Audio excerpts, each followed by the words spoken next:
Hello SSC 27, আসসালামু আলাইকুম সবাইকে। আশা করছি সবাই অনেক ভালো আছো এবং তোমাদের এসএসসি পরীক্ষার প্রিপারেশন অনেক ভালো যাচ্ছে।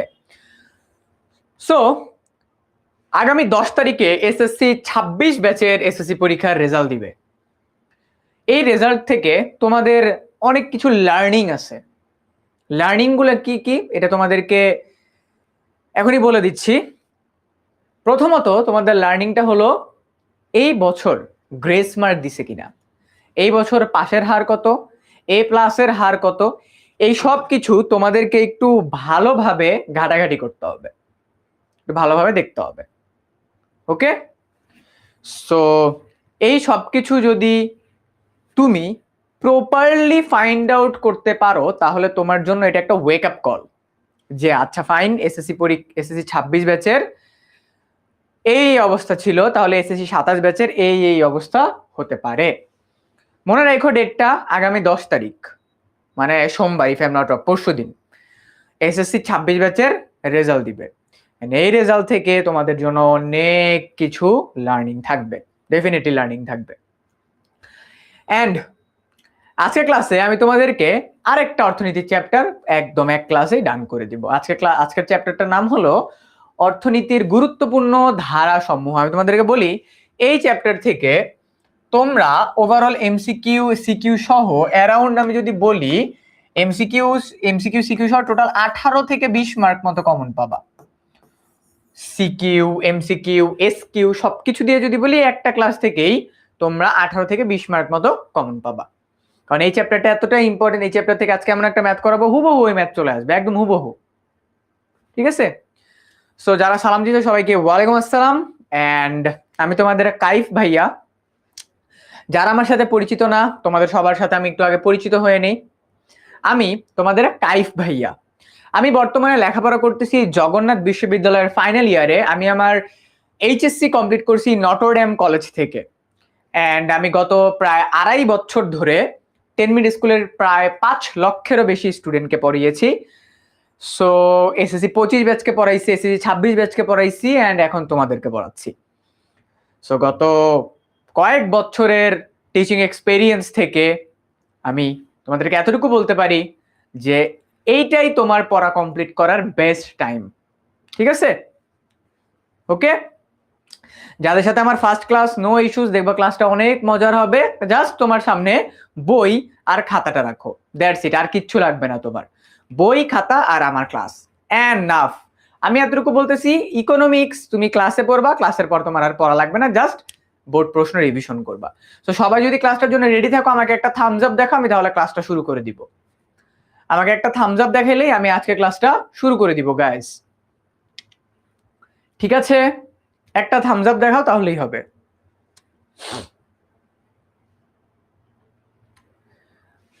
ওকে, আমাকে জাস্ট একটা থামস আপ দেখাও তাহলেই ভাইয়া বুঝতে পারবো যে everyone is ready for the class.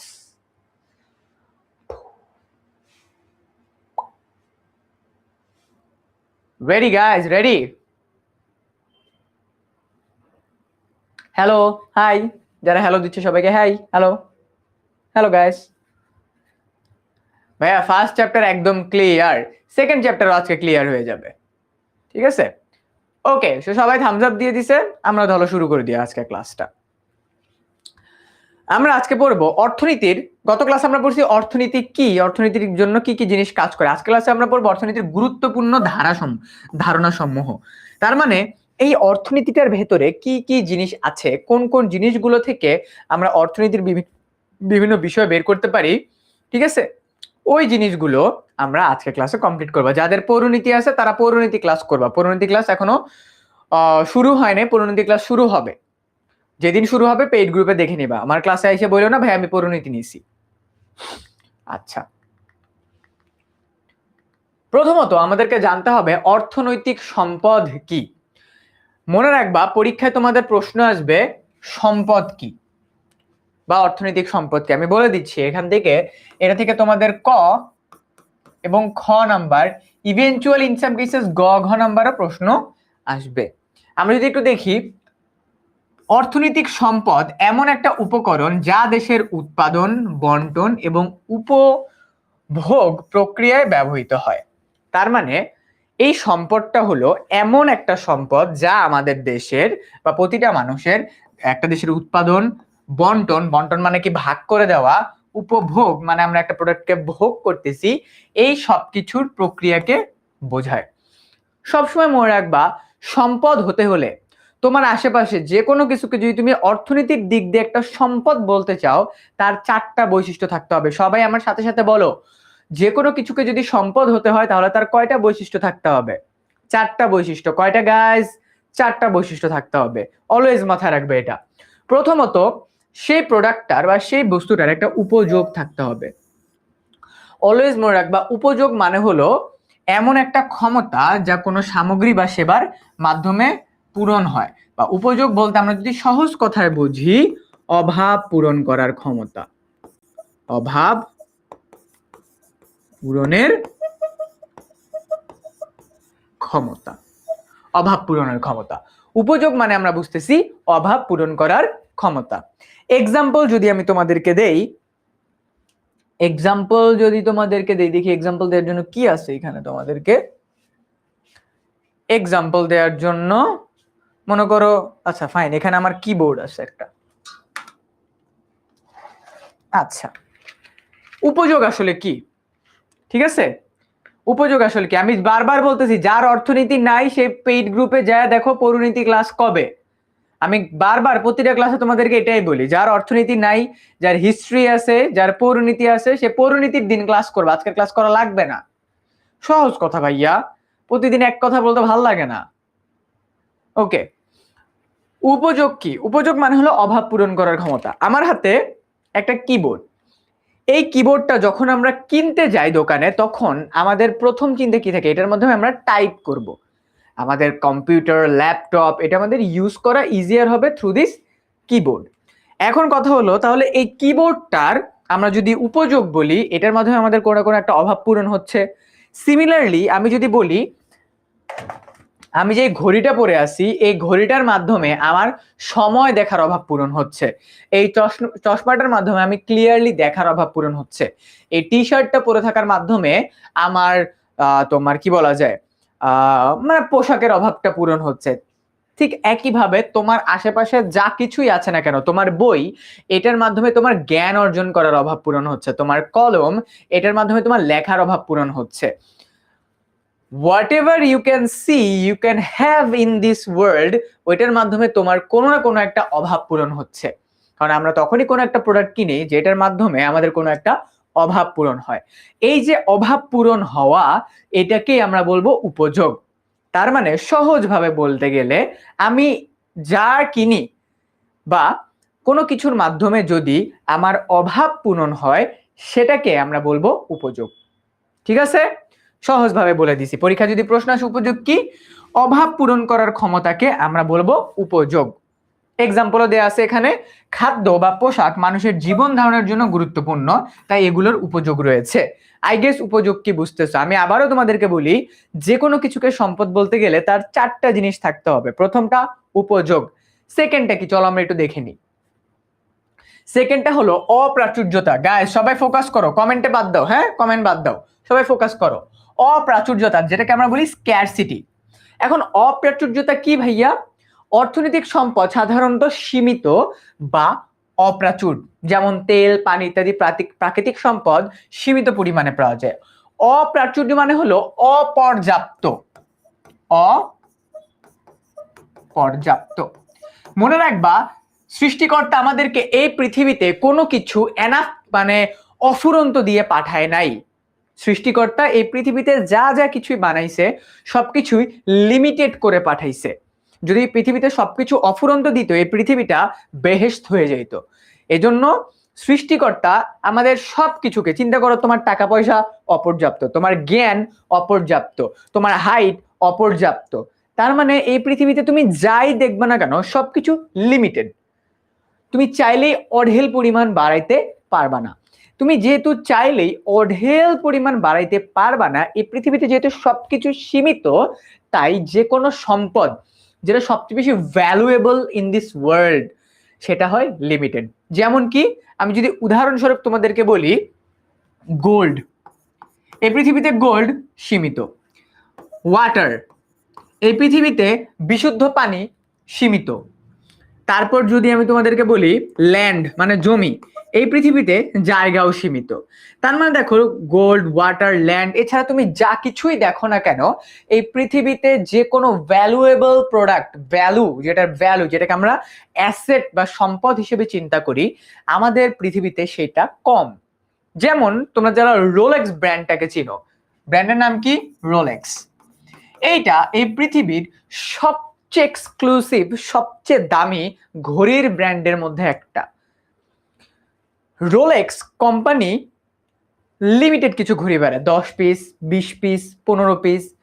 তার মানে এই যে রোলেক্স কোম্পানি, ওরা ওদের ব্র্যান্ডটাকে এত বড় লেভেলে নিয়ে গেছে, বা ওদের অ্যাসেট বা ওদের এই রোলেক্স গুলির ভ্যালু এতটাই এক্সপেন্সিভ যে এটা অপ্রাচুর্য। মানে তুমি ইটস লাইক, তুমি মনে করো যে জিনিসটা সবার কাছে আছে ওটাকে কি মানুষ সম্পদ বলবে? না, যেটা মানুষের কাছে লিমিটেড আছে ওটাকে আমরা বলবো সম্পদ।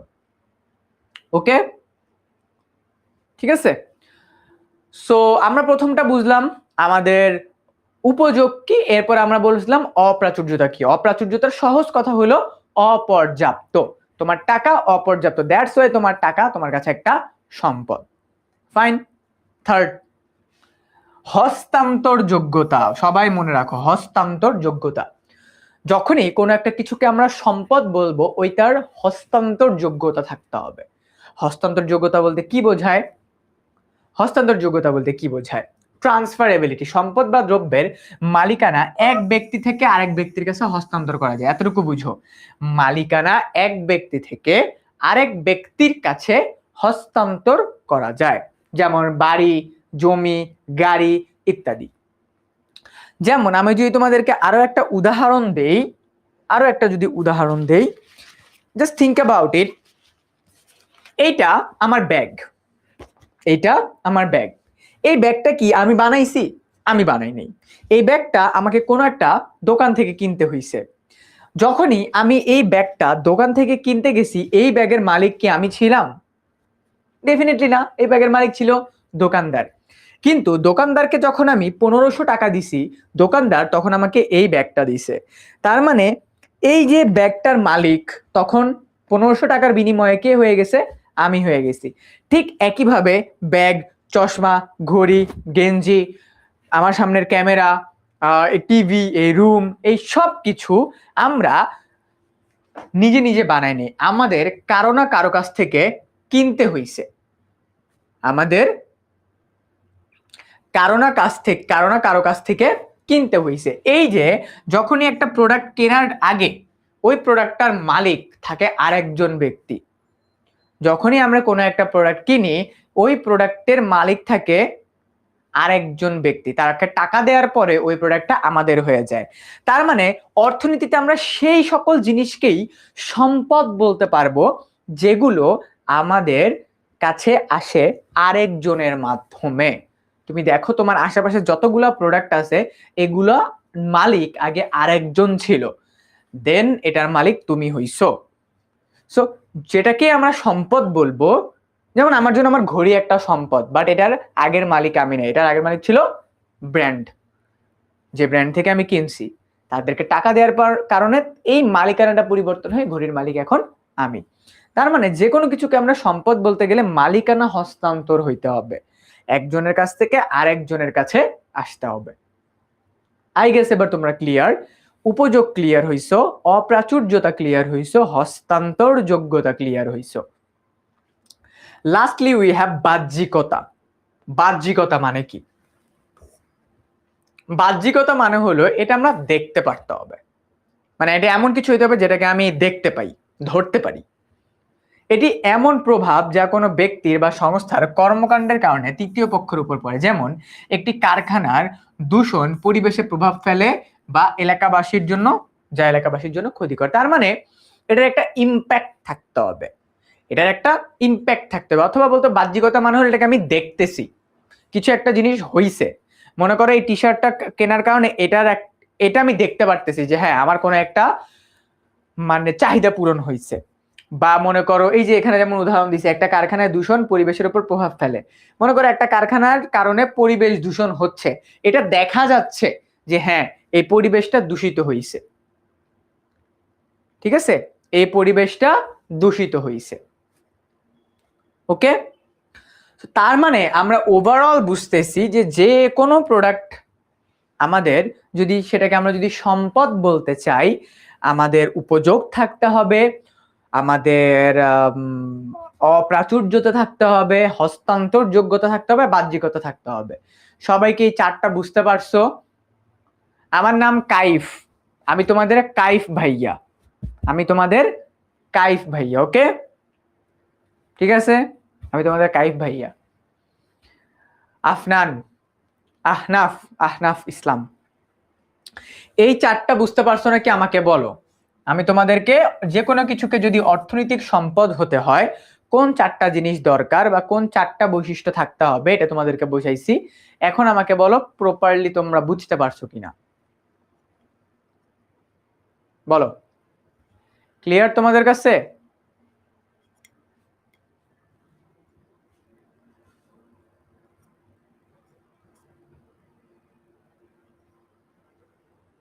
জি ভাইয়া ক্লিয়ার। ওকে, এরপরে সম্পদের শ্রেণী বিভাগ। এতক্ষণ পর্যন্ত আমরা দেখছি ভাইয়া বাহ্যিকতা বুঝে দেন, 4 নাম্বারটা জানি তো, 4 নাম্বারে আসে আটকাবা। আচ্ছা আমি 4 নাম্বারটা আরেকবার বলি লাস্ট টাইমের জন্য। হ্যাঁ, কোনো একটা প্রোডাক্ট তুমি কিনছো, কোনো একটা প্রোডাক্ট তুমি কিনছো, সহজভাবে বুঝো, আর কমেন্ট করো না, বুঝতে পারছি। 4 নাম্বারটা আরেকবার বলতেছি। বাহ্যিকতা মানে হলো তুমি যে প্রোডাক্টটা কিনছো ওইটার একটা মানে ইম্প্যাক্ট তুমি দেখতে পারতেছো, ওইটার একটা প্রভাব তুমি দেখতে পারতেছো, ওইটার একটা প্রভাব। যেমন মনে করো বন্যা, বন্যা হইল, বন্যা হইল, হওয়ার পরে ওইটার একটা ইম্প্যাক্ট আমরা দেখতে পাই। ঠিক একইভাবে যখন আমরা কোনো একটা প্রোডাক্ট কিনি সেটাকে আমরা দেখতে পারতেছি, আচ্ছা ফাইন এটা একটা প্রোডাক্ট, এটাকে আমি দেখতেছি, তার মানে এটা একটা সম্পদ। অন দ্য আদার হ্যান্ড এই প্রোডাক্টটা আমি ব্যবহার করতেছি, এই প্রোডাক্টটা ব্যবহার করতেছি, এটা আমার এক ধরনের অভাব পূরণ করতেছে, এটার একটা প্রভাব আমার উপরে পড়তেছে, এটা একটা সম্পদ। তার মানে যখনই কোনো একটা কিছু আমি কিনতেছি, যখনই কোনো একটা কিছু আমি ব্যবহার করতেছি, ওইটা যদি আমার কোনো কিছুর উপরে ইম্প্যাক্ট রাখে, যেমন একটা কারখানার দূষণ পরিবেশের উপর প্রভাব ফেলে, তা এলাকাবাসীর জন্য ক্ষতি করে, এটা একটা বাহ্যিকতা। তার মানে আমার কোনো একটা বেনিফিট হইছে, আমার কোনো একটা ক্ষতি হইছে বা কিছু একটা হইছে এই প্রোডাক্টটা কেনার কারণে, আমি প্রোডাক্টটাকে দেখতে পারতেছি, ফাইন, বাহ্যিকতা। তার মানে দেখতে পারা, তুমি দেখতেছো এই প্রোডাক্টটা, আমি দেখতেছি এই ঘড়িটা, আমি দেখতেছি এই চশমাটা, এটা আমার একটা সম্পদ। ওকে, বাহ্যিকতা মানে হলো আমি দেখতে পারতেছি, সহজ কথায় সেটাকে আমরা সম্পদ বলবো যেটাকে আমরা দেখতে পারবো, আমরা দেখতেছি। অর্থনীতির ক্ষেত্রে সম্পদকে তোমার দেখতে পারতে হবে, আচ্ছা ফাইন এটা আমার দেখতেছি, হাতে ধরে দেখতে পারতে হবে, আচ্ছা ফাইন এটা আমার একটা সম্পদ। ওকে, আর প্রথমটা হলো উপযোগ, কোনো একটা কিছুর অভাব পূরণ করার ক্ষমতা। এই কলমের মাধ্যমে আমার লিখার অভাব পূরণ হয়, এটা আমার কলমের উপযোগ। এই চশমার মাধ্যমে আমার দেখার অভাব পূরণ হয়, এটা আমার চশমার উপযোগ। সহজভাবে বলে দিলাম। এবার আমরা যাব হলো কি কি ক্যাটাগরির সম্পদ। আমরা এতক্ষণ পর্যন্ত কোন কোন জিনিসকে সম্পদ বলছি বা একটা প্রোডাক্টকে সম্পদ হওয়ার জন্য তার কি কি বৈশিষ্ট্য থাকতে হবে এটা দেখছি। এখন আমরা দেখব আমাদের অর্থনীতিতে কি কি সম্পদ আসলে আছে, আমাদের অর্থনীতিতে আসলে কি কি সম্পদ আছে। ওকে, প্রথমে আমাদের আছে প্রাকৃতিক সম্পদ। প্রকৃতির কাছ থেকে আমরা যেসব দ্রব্য পাই, মানুষের প্রয়োজনীয় জন্য যা পাই সেটাকে আমরা বলবো প্রাকৃতিক সম্পদ। প্রকৃতি থেকে কি কি পাই আমরা? প্রকৃতি থেকে আমরা পাই ভূমি, বনভূমি, খনিজ সম্পদ, নদ নদী, এইগুলো হলো আমাদের প্রাকৃতিক সম্পদ। আমি চারটা গত 20 মিনিট ধরে বোঝাইছি, আমি আর বোঝাবো না, দরকার হলে রেকর্ডেড ক্লাস দেখে নিবে ভাইয়া। এইভাবে করলে পড়া সামনের দিকে আগাবে না। আমি বারবার এক টপিক পড়াবো না, একবার ম্যাক্স গেলে দুইবার, আমি দুইবার অলরেডি পড়াইছি। ওকে ভাইয়া, যদি এক্সামে আসে বাহ্যিকতা কাকে বলে তখন কি লিখবো? তখন লিখবা এই যে এখানে যেটা লেখা আছে, এই যে বাহ্যিকতা হলো এমন এক প্রভাব যা কোনো ব্যক্তি বা সংস্থার কর্মকাণ্ডের কারণে তৃতীয় পক্ষের উপরে পড়ে, কোনো তৃতীয় পক্ষের উপরে যেটার প্রভাব পড়ে। ঠিক আছে, বাহ্যিকতা কাকে বলে?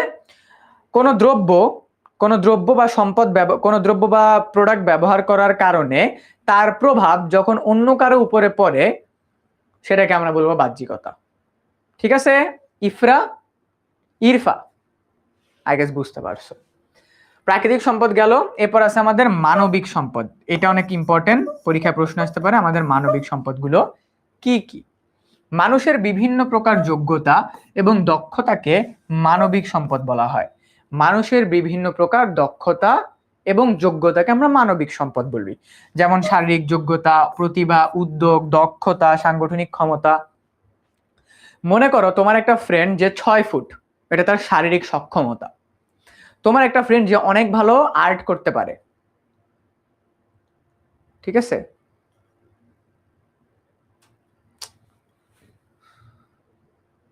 তোমার অর্থনীতি নাই, তাহলে তুমি অর্থনীতি কেন ক্লাস করতেছো শাহরিয়ার?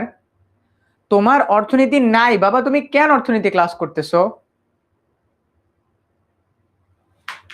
বিরক্তিকর। বলতেছি যে তোমার অর্থনীতি ক্লাস না থাকলে তুমি অর্থনীতি ক্লাস কইরো না, চলে যাও। তাও তুমি অর্থনীতি ক্লাসে বইয়া বলতেছো ভাই আমার তো একটু আরেকবার একটু বলেন, আমার তো অর্থনীতি নেই। বাবা তোমার অর্থনীতি নেই, তুমি পৌরনীতি ক্লাস করতে আইসো। স্লাইড গুলো দিয়ে দেওয়া হবে পেইড গ্রুপে। আচ্ছা, মানবীয় সম্পদ হতে গেলে, মানবীয় সম্পদ হতে পারে তোমার শারীরিক দক্ষতা বা যোগ্যতা, প্রতিভা। মনে করো তোমার কোনো একটা ফ্রেন্ড অনেক ভালো গান করতে পারে, এটা তার প্রতিভা। তোমার কোনো একটা ফ্রেন্ড মানুষজনকে অর্গানাইজ করতে পারে, কোনো একটা ইভেন্ট অর্গানাইজ করতে পারে, এটা তার দক্ষতা বা হলো উদ্যোগ। তার মানে অর্থনীতির ক্ষেত্রে আমাদের প্রাকৃতিক সম্পদও বুঝলাম, মানবীয় সম্পদও বুঝলাম। এরপরে যদি যাই উৎপাদিত সম্পদ, এটা কি আবার? প্রাকৃতিক, দেখো প্রকৃতিকে এবং মানুষকে কাজে লাগিয়ে যে সম্পদগুলো সৃষ্টি হয় তাকে উৎপাদিত সম্পদ বলা হয়। তার মানে প্রকৃতি থেকে আমরা যে সম্পদগুলো পাইছি ওগুলাকে একত্র করব, আর মানুষের যে ইনোভেটিভ পাওয়ার আছে ওইগুলাকে আমরা একত্রিত করব। ওইগুলাকে একত্রিত করে আমরা নতুন একটা প্রোডাক্ট বানাবো যেটাকে আমরা বলবো উৎপাদিত সম্পদ। এগুলা কি হইতে পারে? প্রথমত আছে আমাদের কাঁচামাল, যন্ত্রপাতি, কারখানা, যাতায়াত ও যোগাযোগ ব্যবস্থা, শিক্ষা প্রতিষ্ঠান, স্বাস্থ্য কেন্দ্র ইত্যাদি মানুষ তৈরি করে। তার মানে আলটিমেটলি যেই সকল জিনিসগুলো মানুষ তৈরি করে সেটাকে আমরা বলবো উৎপাদিত সম্পদ। তার মানে আমরা এখানে দুইটা জিনিস পাইলাম, একটা হলো প্রকৃতিকে ব্যবহার করব, আর মানুষকে ব্যবহার করে আমরা যা যা তৈরি করি। ঠিক আছে, প্রকৃতি থেকে মনে করো আমরা সম্পদ নেই, আর মানুষ হলো সেটাকে বানায়। এই দুইটার কম্বিনেশনে আমরা যে প্রোডাক্ট গুলো বানাই সেটাকে আমরা বলবো উৎপাদিত সম্পদ। সেটাকে আমরা বলবো কি? উৎপাদিত সম্পদ। আই গেস বুঝে গেছো যে উৎপাদিত সম্পদ বলতে আমরা কি কি বুঝি। এরপরে যদি তোমাদেরকে টপিকে যাই, আচ্ছা সম্পদের শ্রেণী বিভাগ বুঝছো? সম্পদের শ্রেণী বিভাগ বুঝতে পারছো নাকি বলো? ভাইয়া আপনার নাম কি? আমার নাম কাইফ। আমি লিখে দিচ্ছি, দাঁড়া বাবা, আমি লিখে দিচ্ছি। ভাইয়া আপনার নাম কি? My name is Kaif. খুশি এবার? My name is Kaif.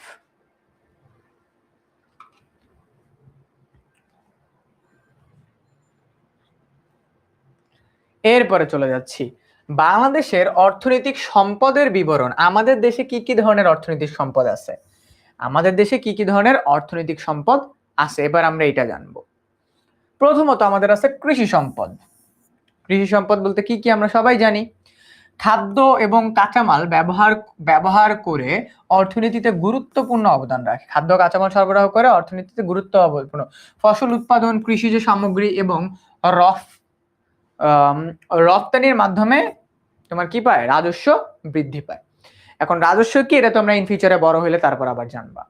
খনিজ সম্পদ আছে আমাদের, পরীক্ষা প্রশ্ন আসতে পারে গ নাম্বার বা ঘ নাম্বারে। আমাদের দেশে কি কি ধরনের অর্থনৈতিক সম্পদ আছে? আমাদের আছে খনিজ সম্পদ, যেমন যেগুলো আমরা মাটির নিচ থেকে পাই। মেন কথা যেগুলো আমরা মাটির নিচ থেকে পাই, মাটির নিচ থেকে পাই। কোন কোন জিনিস আমরা মাটির নিচ থেকে পাই? তেল, গ্যাস, কয়লা, ধাতব খনিজ পদার্থ এগুলো এগুলো রপ্তানি এবং শিল্পে ব্যবহৃত হয়, যা কর্মসংস্থান বাড়ায়। তার মানে আমাদের দেশে প্রাকৃতিক সম্পদ আছে, আমাদের দেশে কৃষি সম্পদ আছে, খনিজ সম্পদ আছে আমাদের দেশে। এটা আমাদের কৃষি সম্পদ, এই আমাদের খনিজ সম্পদ। এরপরে আমাদের দেশে আছে বনজ সম্পদ। বনজ সম্পদ মানে কি? এক কথায় বনজ সম্পদ মানে হলো বন, এক কথায় বন। কাঠ, পণ্য, তোমার বন্য প্রাণী, ঔষধি গাছের মতো সম্পদ বন থেকে পাওয়া যায়, যা শিল্প এবং বাণিজ্যের জন্য কাঁচামাল হিসেবে কাজ করে এবং পরিবেশ সুরক্ষা অবদান রাখে। তার মানে আমরা বন থেকে প্রয়োজনীয় যা যা জিনিস পাই, বন হলো আমাদের একটা সম্পদ ডেফিনেটলি। কারণ রয়্যাল বেঙ্গল টাইগার থেকে শুরু করে যত ধরনের পশু পাখি আছে সেগুলো আমরা বন থেকে পাই। আমাদের বিভিন্ন ধরনের ঔষধি গাছপালা আছে, সেগুলো কিন্তু আমাদের বনের একটা অংশ। এরপরে যদি আমরা পাই প্রাণীজ সম্পদ। প্রাণীজ সম্পদ যদি বলতে কি কি পাই? গরু, গবাদি পশু, মাছ এবং অন্যান্য প্রাণীজ সম্পদ, যা খাদ্য সরবরাহ এবং এগুলো আমাদের দেশের উন্নয়নেও ব্যবহার করা হয় বা বৈদেশিক আয়ের জন্য ব্যবহার করা হয়। এই চ্যাপ্টারটা কতটুকু ইম্পর্টেন্ট? এই চ্যাপ্টারটা হলো তোমাদের 18 মার্ক আসবে এই চ্যাপ্টার থেকে, 18 থেকে 20 মার্ক। তোমার বইয়ে 9টা দেওয়া আছে, আমি তো তোমার বইয়ের 9টা পড়াবো না ভাইয়া। তোমাদের বইয়ের 9টা আমি তো বেসিক ধারণা দিয়ে দিছি, এবার তোমরা জাস্ট রিডিং পড়ে নিবা, ঠিক আছে? বুঝছো? ভাইয়া কি 2026-এর বই দিয়ে পড়াচ্ছেন? না, তোমাদের বই দিয়েই তো পড়াচ্ছি ভাইয়া, তোমাদের বই দিয়েই তো পড়াচ্ছি। কেন তোমার মনে হচ্ছে না তোমাদের বই দিয়েই পড়াচ্ছি? দাঁড়াও, তোমাদের বইটা আমি আগে ওপেন করি তাহলে। তোমাদের কি মনে হচ্ছে না তোমাদের বই দিয়ে পড়াচ্ছি? দাঁড়াও তাহলে তোমাদের বইটা একটু বের করি, যদি তোমাদের না মনে হয় যে তোমাদের বই দিয়ে পড়াচ্ছি। ধৈর্য ধরো, তোমাদের বইটা বের করি তাইলে।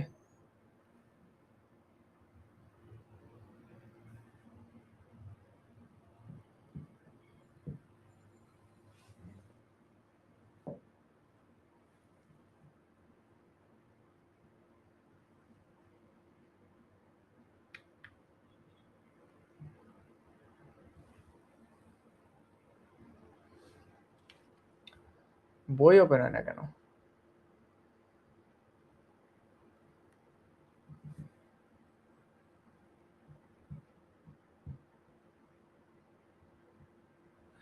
আচ্ছা ফাইন, দাঁড়াও তোমাদের বইটা তোমাদেরকে বই ওপেন করিয়ে দেখাচ্ছি, দাঁড়াও। বইটা ওপেন হচ্ছে না কেন এখানে? আজব।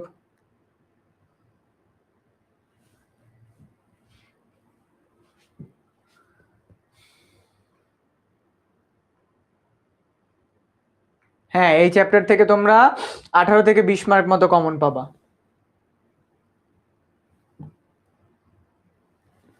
উইয়ার্ড তো খুবই।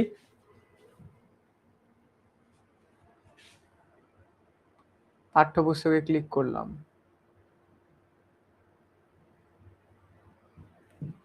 খুবই উইয়ার্ড, খুবই উইয়ার্ড। আচ্ছা আমি বের করতেছি, ওয়েট, ফোন থেকে বের করে এখানে ট্রান্সফার করতেছি। ওকে, তো আমরা যে পর্যন্ত পড়তেছিলাম আমরা একটু দেখতে থাকি। আমি তারপর প্রাণীজ সম্পদ বলতে কি বোঝাচ্ছি? যেখান থেকে আমাদের কর্মসংস্থান বা আমরা প্রাণীদের মাধ্যমে, এই যে আমাদের দেশে তোমার গরু ছাগল হাঁস মুরগি, ঠিক আছে, গরু ছাগল হাঁস মুরগি এগুলো যে পাচ্ছি না, এগুলো কিন্তু প্রাণী। সো ভাইয়া 18 মার্ক কি সিকিউ? আমি বলছি ক্লাসের শুরুতে সিকিউ, এমসিকিউ, এসকিউ বিভিন্ন ক্যাটাগরির কোশ্চেন আসতে পারে। সো স্পেসিফিক্যালি বলা খুবই টাফ, বাট আমি এতটুকু বলতে পারি 20 মার্ক এই চ্যাপ্টার থেকে কমন পাবা। সেটা ইন টার্মস অফ সিকিউ আসতে পারে, এমসিকিউ আসতে পারে, এসকিউ মিলায়ে আসতে পারে। ওকে, আমি তোমাদের বইটা বের করে আগে এখানে পাঠাই, তারপর তোমাদেরকে দেখাই যে হ্যাঁ এটা এই চ্যাপ্টারই, নাহলে তোমরা পাগল বানায় ফেলবা আমাকে, আমি জানি।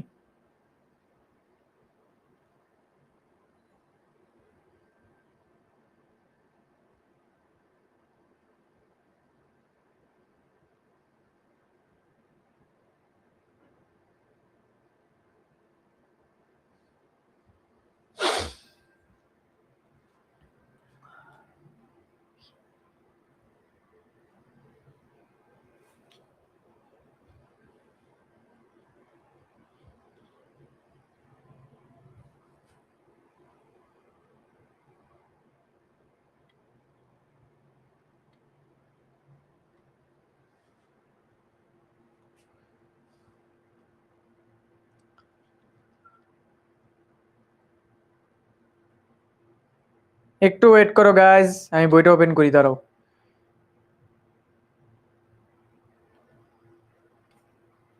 চলে আসছে বই। এসকিউটা একটু দেখাই দেন। হ্যাঁ দেখাই দিব, নো ইস্যুস ভাইয়া।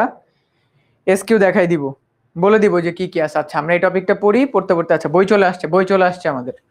ফাইন, আমি তোমাদেরকে আগে বইটা ওপেন করে দেখাই, দাঁড়াও, তাহলে অ্যাটলিস্ট তোমাদের কনফিউশনটা ক্লিয়ার হোক। ওকে ওকে ওকে ওকে,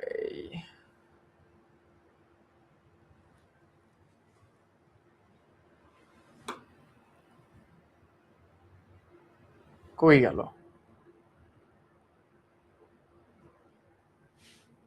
আসে না এখনো, একটু ওয়েট করো গাইস।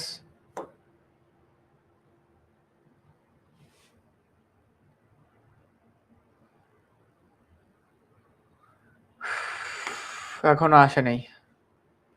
আচ্ছা আসলে আমি দেখাই দিচ্ছি। কেন যে এরকম হচ্ছে আজকে নেটে, গড নোস।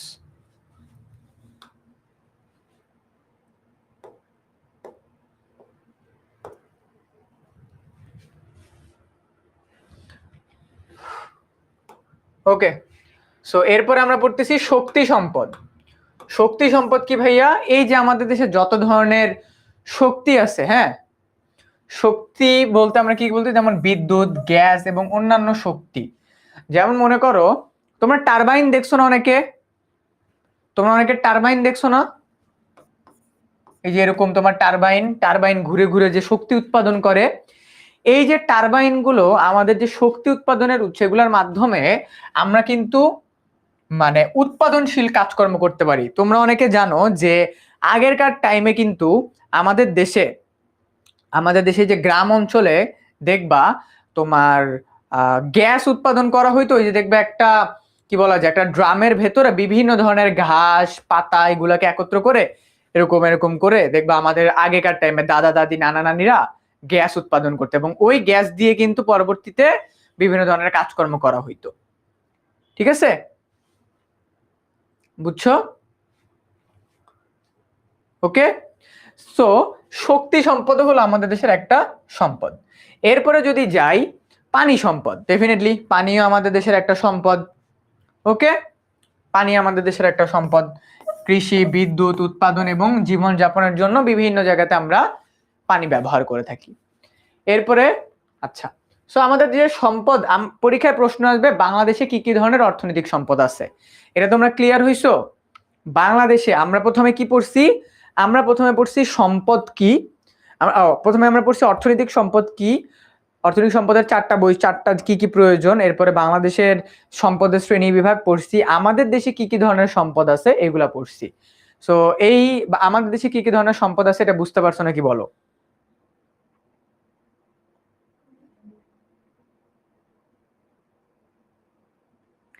আমাদের দেশে কি কি সম্পদ আছে এটা বুঝতে পারছো?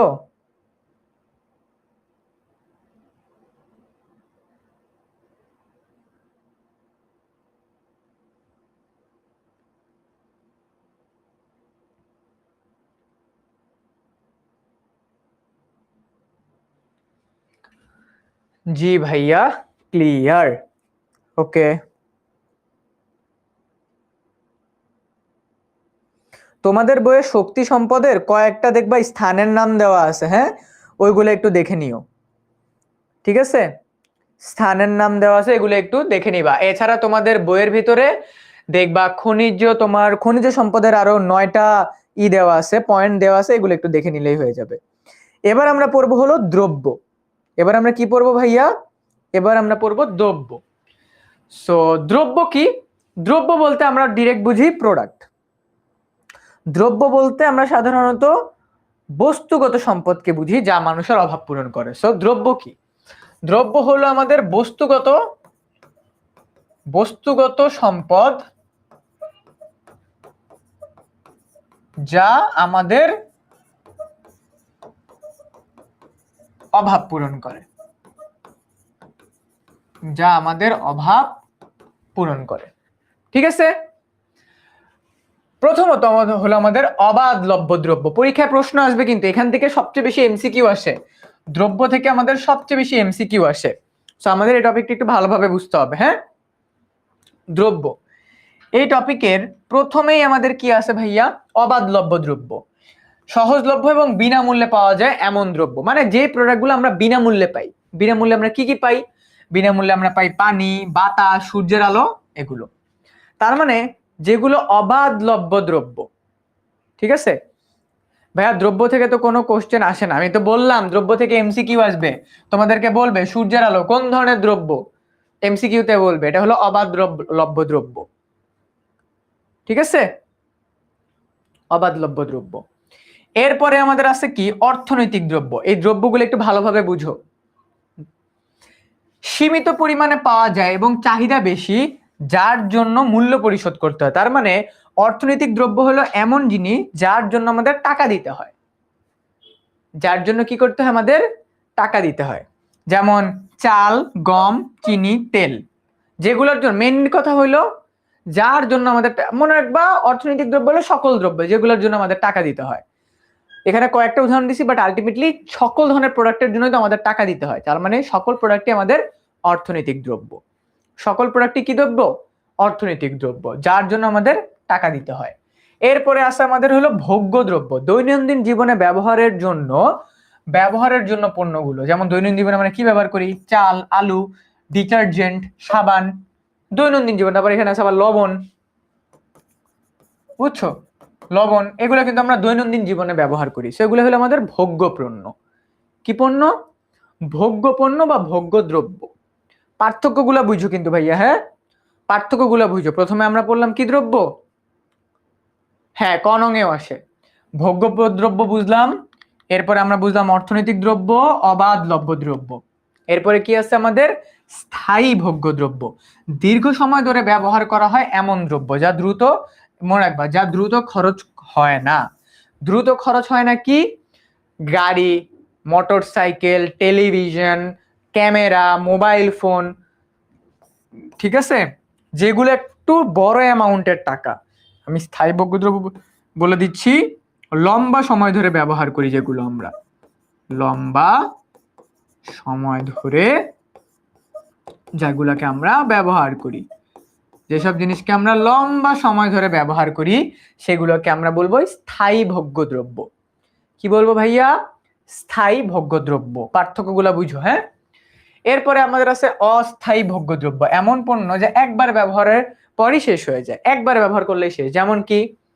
পাউরুটি, দুধ, কলা, ফল, চা, এই জিনিসগুলো কিন্তু আমরা জাস্ট একবার ব্যবহার করলেই শেষ, এরপরে কিন্তু আরেকগুলোকে আমরা ব্যবহার করি না। যেমন দেখো, পাউরুটির প্যাকেট তুমি একবার খুললেই শেষ, তোমাকে খায় ফেলতে হবে।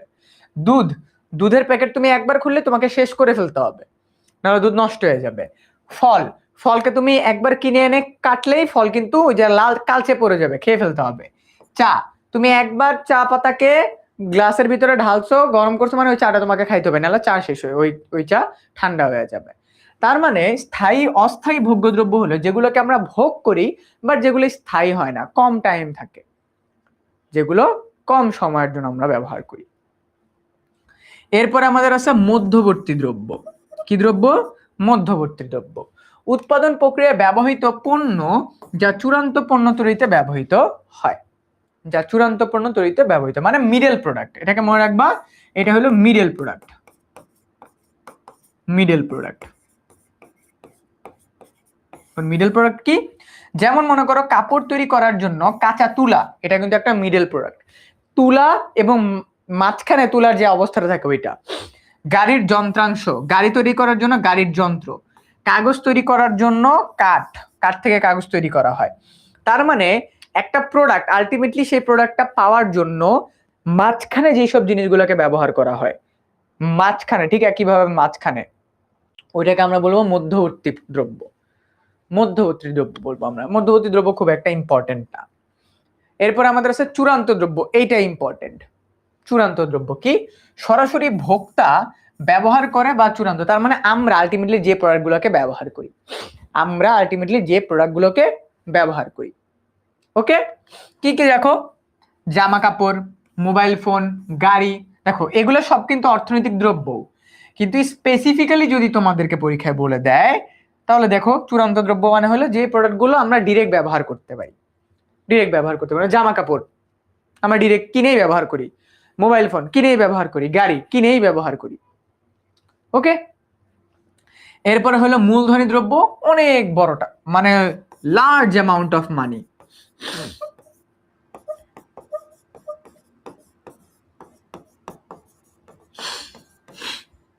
মূলধনী দ্রব্যের জন্য আমাদের অনেক টাকা প্রয়োজন, যেমন কি মেশিন, নির্মাণ যন্ত্রপাতি, কারখানার বিল্ডিং।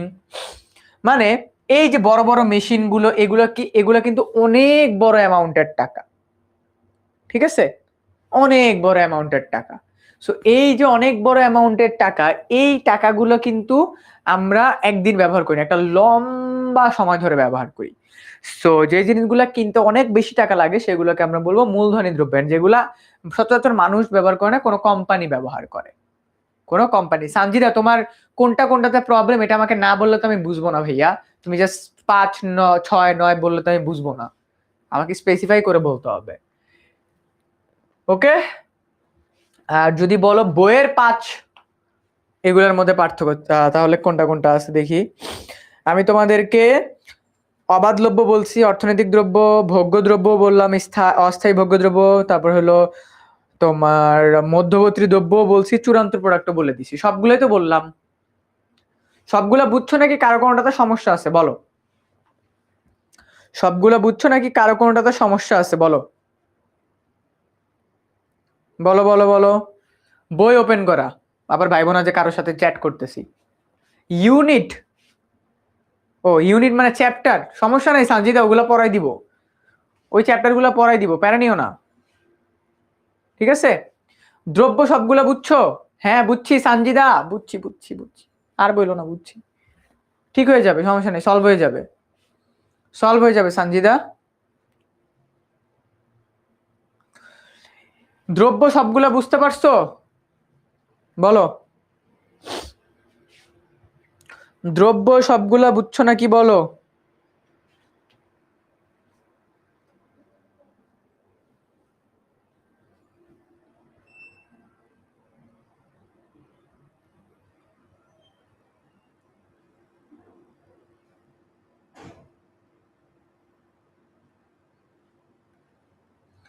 বুঝছি, ওকে। এবার আমরা পড়বো দ্রব্য আর পণ্যের মধ্যে পার্থক্য কি। দ্রব্য আর পণ্যের মধ্যে পার্থক্য কি, এটা আমাদের খ মার্কের জন্য আসবেই, আসবেই, খ নং আসবেই, 100% শিওর, প্রতি বছর আসছে, তোমাদেরও আসবেই, খ নং এর জন্য আসবেই। আমি তোমাদের এই প্রতিটা চ্যাপ্টার পড়ানোর পরে খ নাম্বারের জন্য কেমন প্রশ্ন আসবে এগুলো লিখে দিব এখন থেকে, ঠিক আছে? এসকিউ এর জন্য কেমন প্রশ্ন আসবে এক একটা চ্যাপ্টার থেকে এগুলো লিখে দিব আমি, ঠিক আছে ভাইয়া? ওকে, দ্রব্য হলো কোনো ভৌত বস্তু যা মানুষের প্রয়োজন মেটাতে ব্যবহৃত হয়, এটা আমরা জানি। কিন্তু পণ্য হলো দ্রব্য সহ সেবা, যেমন ব্যাংকিং, শিক্ষা, অর্থনৈতিক দ্রব্য। তার মানে দ্রব্য বলতে আমরা আলটিমেটলি কি বুঝতেছি, ঠিক আছে? দ্রব্য বলতে আমরা আলটিমেটলি কি বুঝতেছি? দ্রব্য হলো এমন বস্তু যা মানুষের অভাব পূরণ করে, দ্রব্য মানুষের অভাব পূরণ করে। কিন্তু পণ্য ভাইয়া, মূলধনী দ্রব্য মানে হলো যেগুলো অনেক বড় অ্যামাউন্টের টাকা দিয়ে কিনতে হয়। মূলধনী দ্রব্য মানে হলো অনেক বড়, বইটা একটু রিডিং করো বুঝে যাবা। খেয়াল করো, দ্রব্য মানে হলো যেটা আমরা দোকান থেকে কিনি, সহজ কথায় দ্রব্য মানে হলো যেটা আমরা দোকান থেকে কিনি, সেটা হলো দ্রব্য। আর পণ্য মানে কি? পণ্য মানে হলো যেমন মনে করো একটা ব্যাংক, ওই ব্যাংকের বিভিন্ন ধরনের সেবা আছে, ব্যাংকের জন্য ওগুলা পণ্য, ব্যাংকের জন্য পণ্য, ঠিক আছে? দ্রব্য হলো যেগুলো আমরা দোকান থেকে কিনি, আর পণ্য হলো তোমার একটা কোম্পানি যেসব সার্ভিস আমাদেরকে দেয়, বা একটা কোম্পানি যা যা আমাদের কাছে বিক্রি করে, কোম্পানির জন্য সবকিছু পণ্য।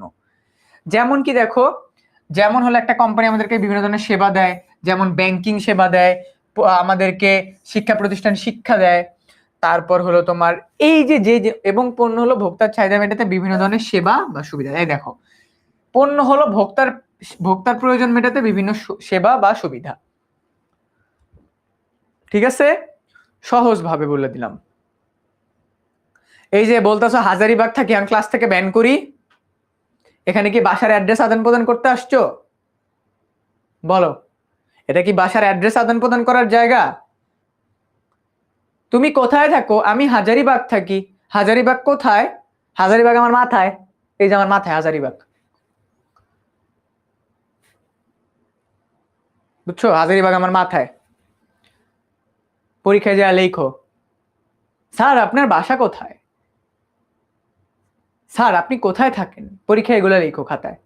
আমি পড়াইতেছি দ্রব্য আর পণ্যের মধ্যে পার্থক্য, ওর আর একজন আরেকজনের বাসার অ্যাড্রেস নিতেছে। ভালো হয়ে যাও, বুঝছো? ভালো হইতে সময় লাগে না, ভালো হয়ে যাও তোমরা।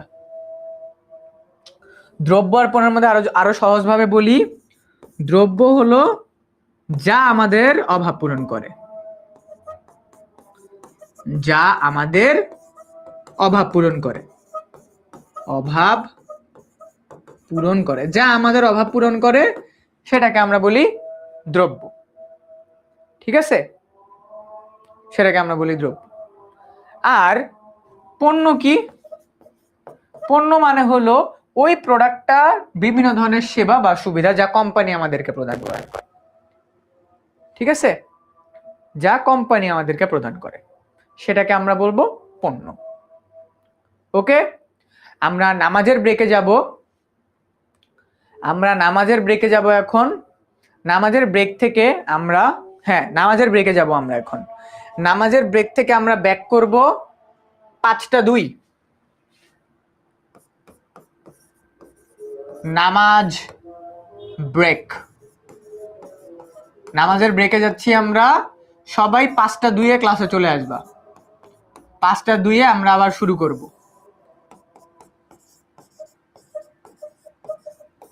5টা 2 আমরা নামাজের ব্রেক থেকে আবার ক্লাস শুরু করব। ওকে, হ্যাঁ বুঝতে পারছি, নামাজের ব্রেক দিচ্ছি। এটার পরে এসে আমরা পড়বো সুযোগ ব্যয়। ওকে, নামাজের ব্রেক দিচ্ছি সবাইকে। ক্লাস কি ফুল 6টা অবধি হবে? হ্যাঁ 6টা অবধি হবে।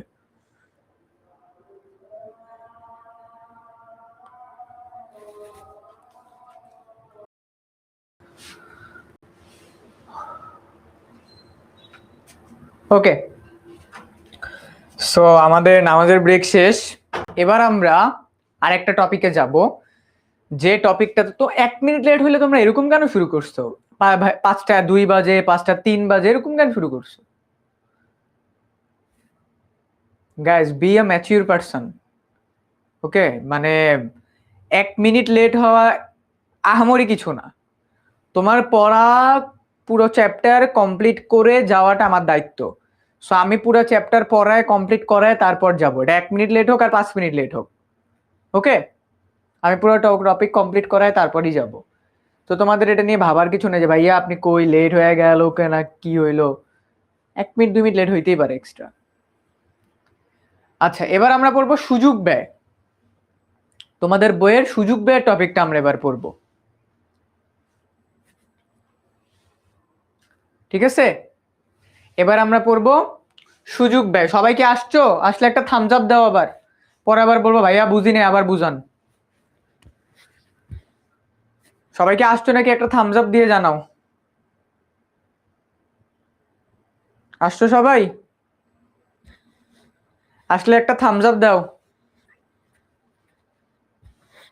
আসলে অ্যাটলিস্ট একটা থামস আপ দাও, নাহলে বুঝবো না যে আসছো।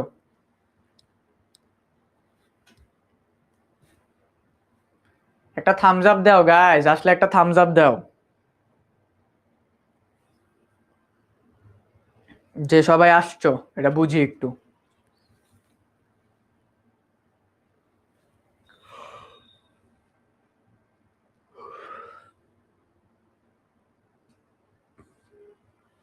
ঠিক আছে, সুযোগ ব্যয় এটা কি? সহজভাবে আমরা যদি তোমার ইসে যাই, মানে ইটস লাইক আমরা যদি কাকে বলতে যাই, হ্যাঁ আমরা যদি কাকে বলতে যাই, সুযোগ ব্যয় জিনিসটা কি সবাই একটু বুঝো আগে।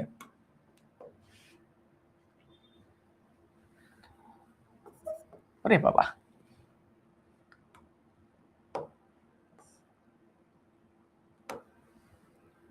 সুযোগ ব্যয় কি?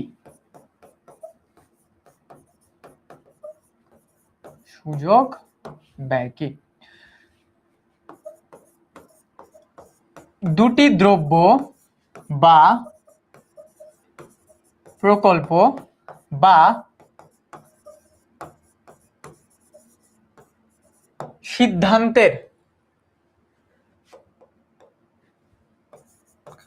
সিদ্ধান্তের মধ্যে থেকে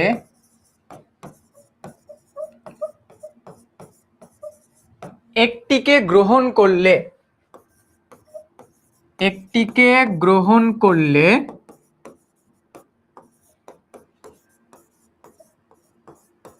অন্যটিকে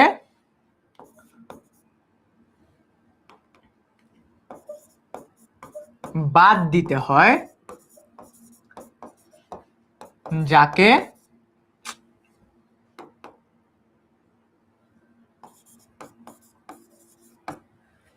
সুযোগ ব্যয় বলে। যাকে কি বলে?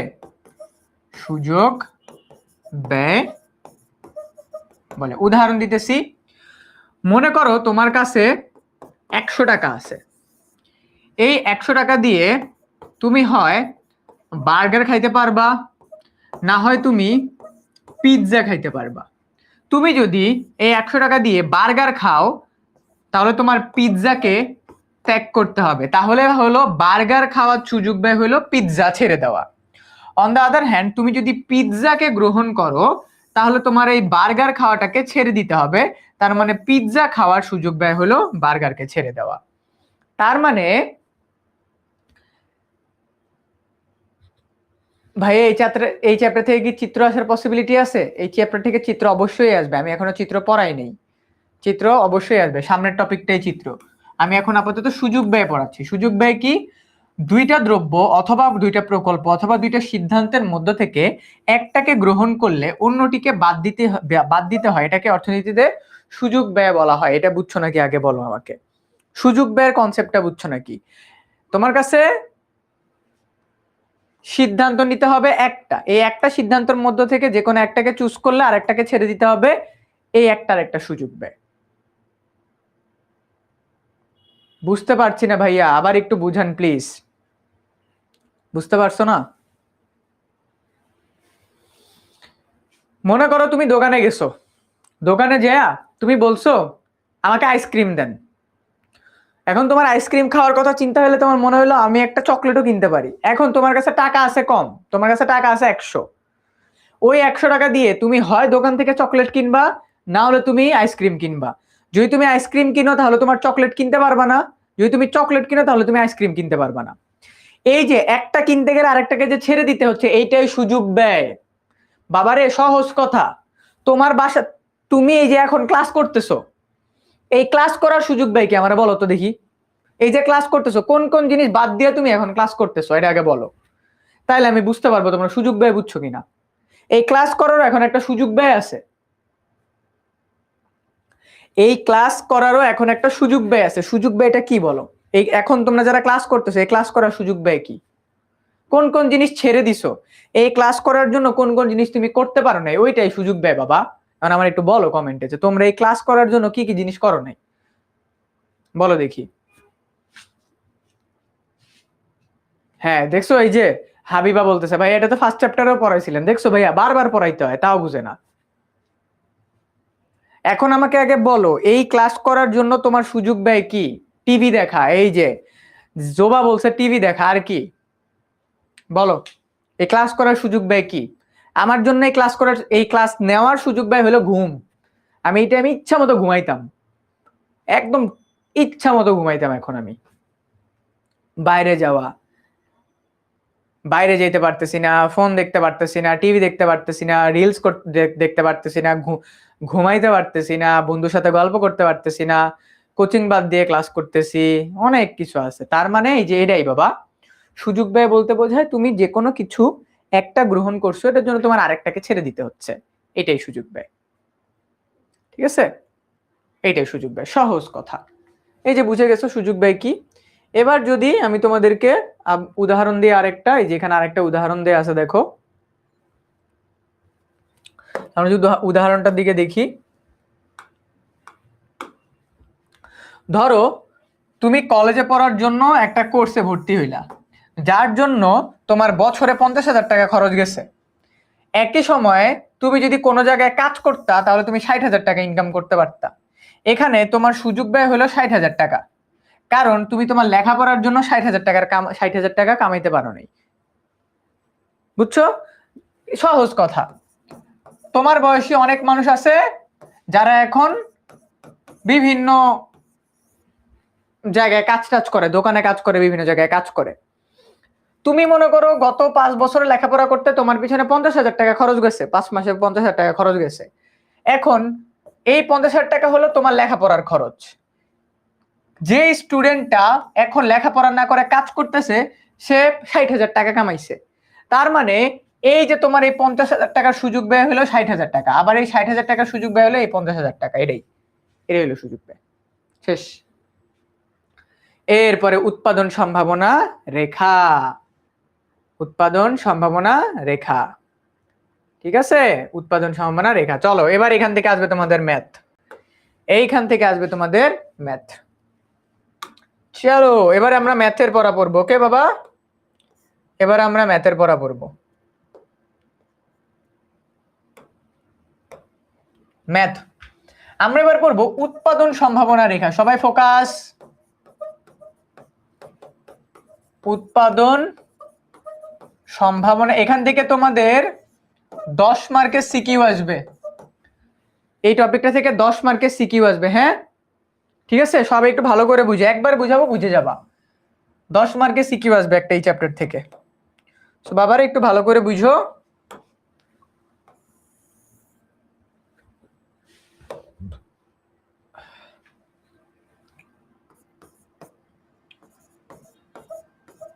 দুটি দ্রব্য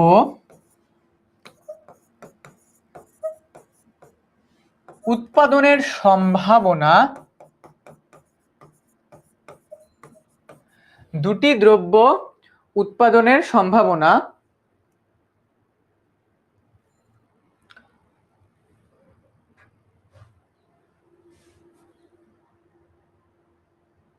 দুটি দ্রব্য উৎপাদন যে রেখার মাধ্যমে, ইয়েস ভুলে গেছি, যে রেখার মাধ্যমে,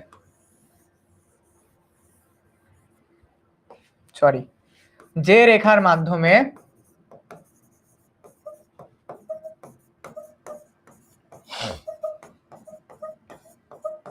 দুটি দ্রব্য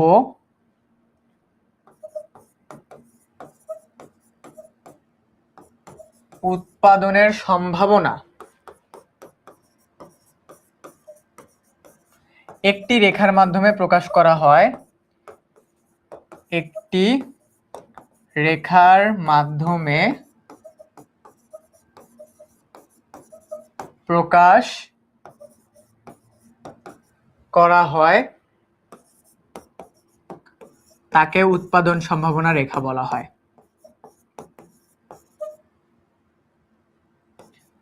উৎপাদন সম্ভাবনা রেখা বলা হয় যে রেখার মাধ্যমে দুটি দ্রব্য উৎপাদনের সম্ভাবনা একটা রেখার মাধ্যমে প্রকাশ করা হয় তাকে উৎপাদন সম্ভাবনা রেখা বলতেছি আমরা। এটা আপাতত বুঝছো কিনা বলো। দুইটা জিনিস কি কি পাইলাম আমরা, দুটি দ্রব্য উৎপাদনের সম্ভাবনা, সম্ভাবনা একটা রেখার মাধ্যমে প্রকাশ করতেছি আমরা, একটা রেখার মাধ্যমে প্রকাশ করতেছি, এটাকে আমরা বলবো উৎপাদন সম্ভাবনা রেখা। ঠিক আছে, এখান থেকে পরীক্ষায়, এটা থেকে পরীক্ষায় তোমার ক এবং খ নং প্রশ্ন আসবে, প্রশ্ন আসবে। ওকে, এ থেকে তোমার ক এবং খ নাম্বার প্রশ্ন আসবে। এটা বুঝছো নাকি আমাকে একটু জানাও।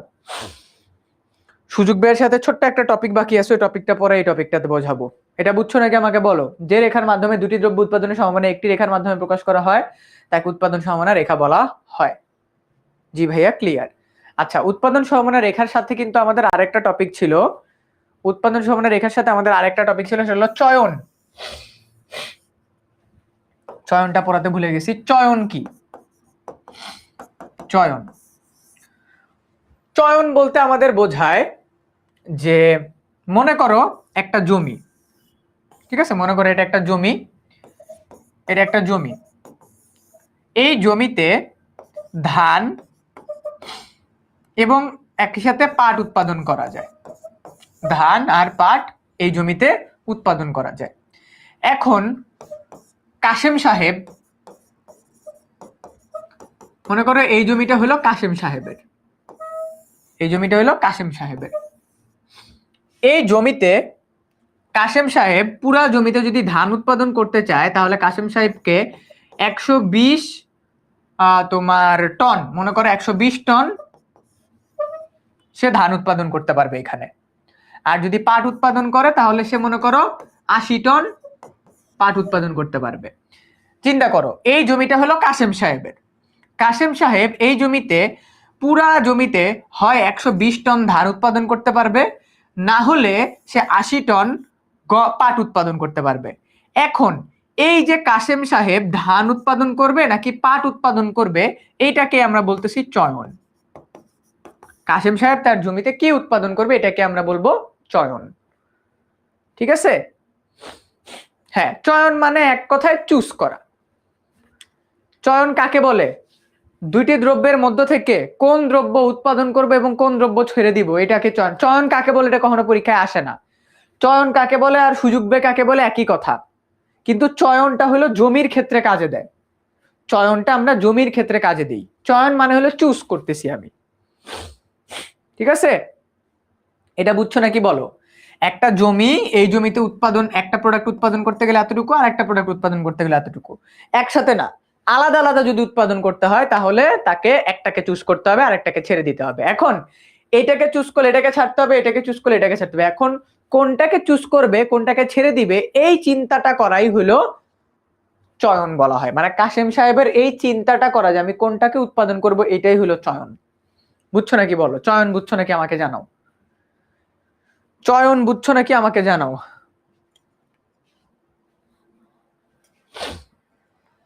চয়ন বুঝছো নাকি আমাকে বলো।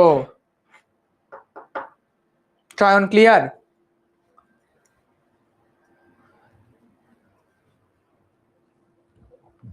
জি ভাইয়া, বুঝছি। আচ্ছা, সো উৎপাদন সমমানা রেখা, সুযোগ ব্যয় একই কথা। হ্যাঁ, উৎপাদন সমমানা রেখা থেকে আমাদের পরীক্ষায় চিত্র আসবে। সো চিত্রগুলো কেমন হবে দেখতে, আমি তোমাদেরকে এখন একটা বোর্ডের অঙ্ক করাবো। ওকে, একটা বোর্ডের ম্যাথ করাবো তোমাদেরকে আমি এখন। সবাই একটু খেয়াল করো। বোর্ডে আমাদেরকে এরকম একটা বক্স দিয়ে দিবে, সবাই একটু ভালোভাবে ফোকাস হয়ে খেয়াল করো। হ্যাঁ ভাইয়া, আমি একটু রিকোয়েস্ট করতেছি, সবাই একটু ফোকাস হয়ে ভালোভাবে খেয়াল করো। এমনি না আঁকি, সুন্দর করে আঁকি, সুন্দর করে আঁকি। তোমাদের সবাইকে একটু রিকোয়েস্ট করতেছি, একটু ফোকাস মনোযোগ দিয়ে দেখো। হ্যাঁ, একবার করাইলেই বুঝে যাবা। পরীক্ষায় আমাদের এখান থেকে সৃজনশীল আসবে, আমাদের এরকম একটা বক্স দেয়া থাকবে পরীক্ষায়।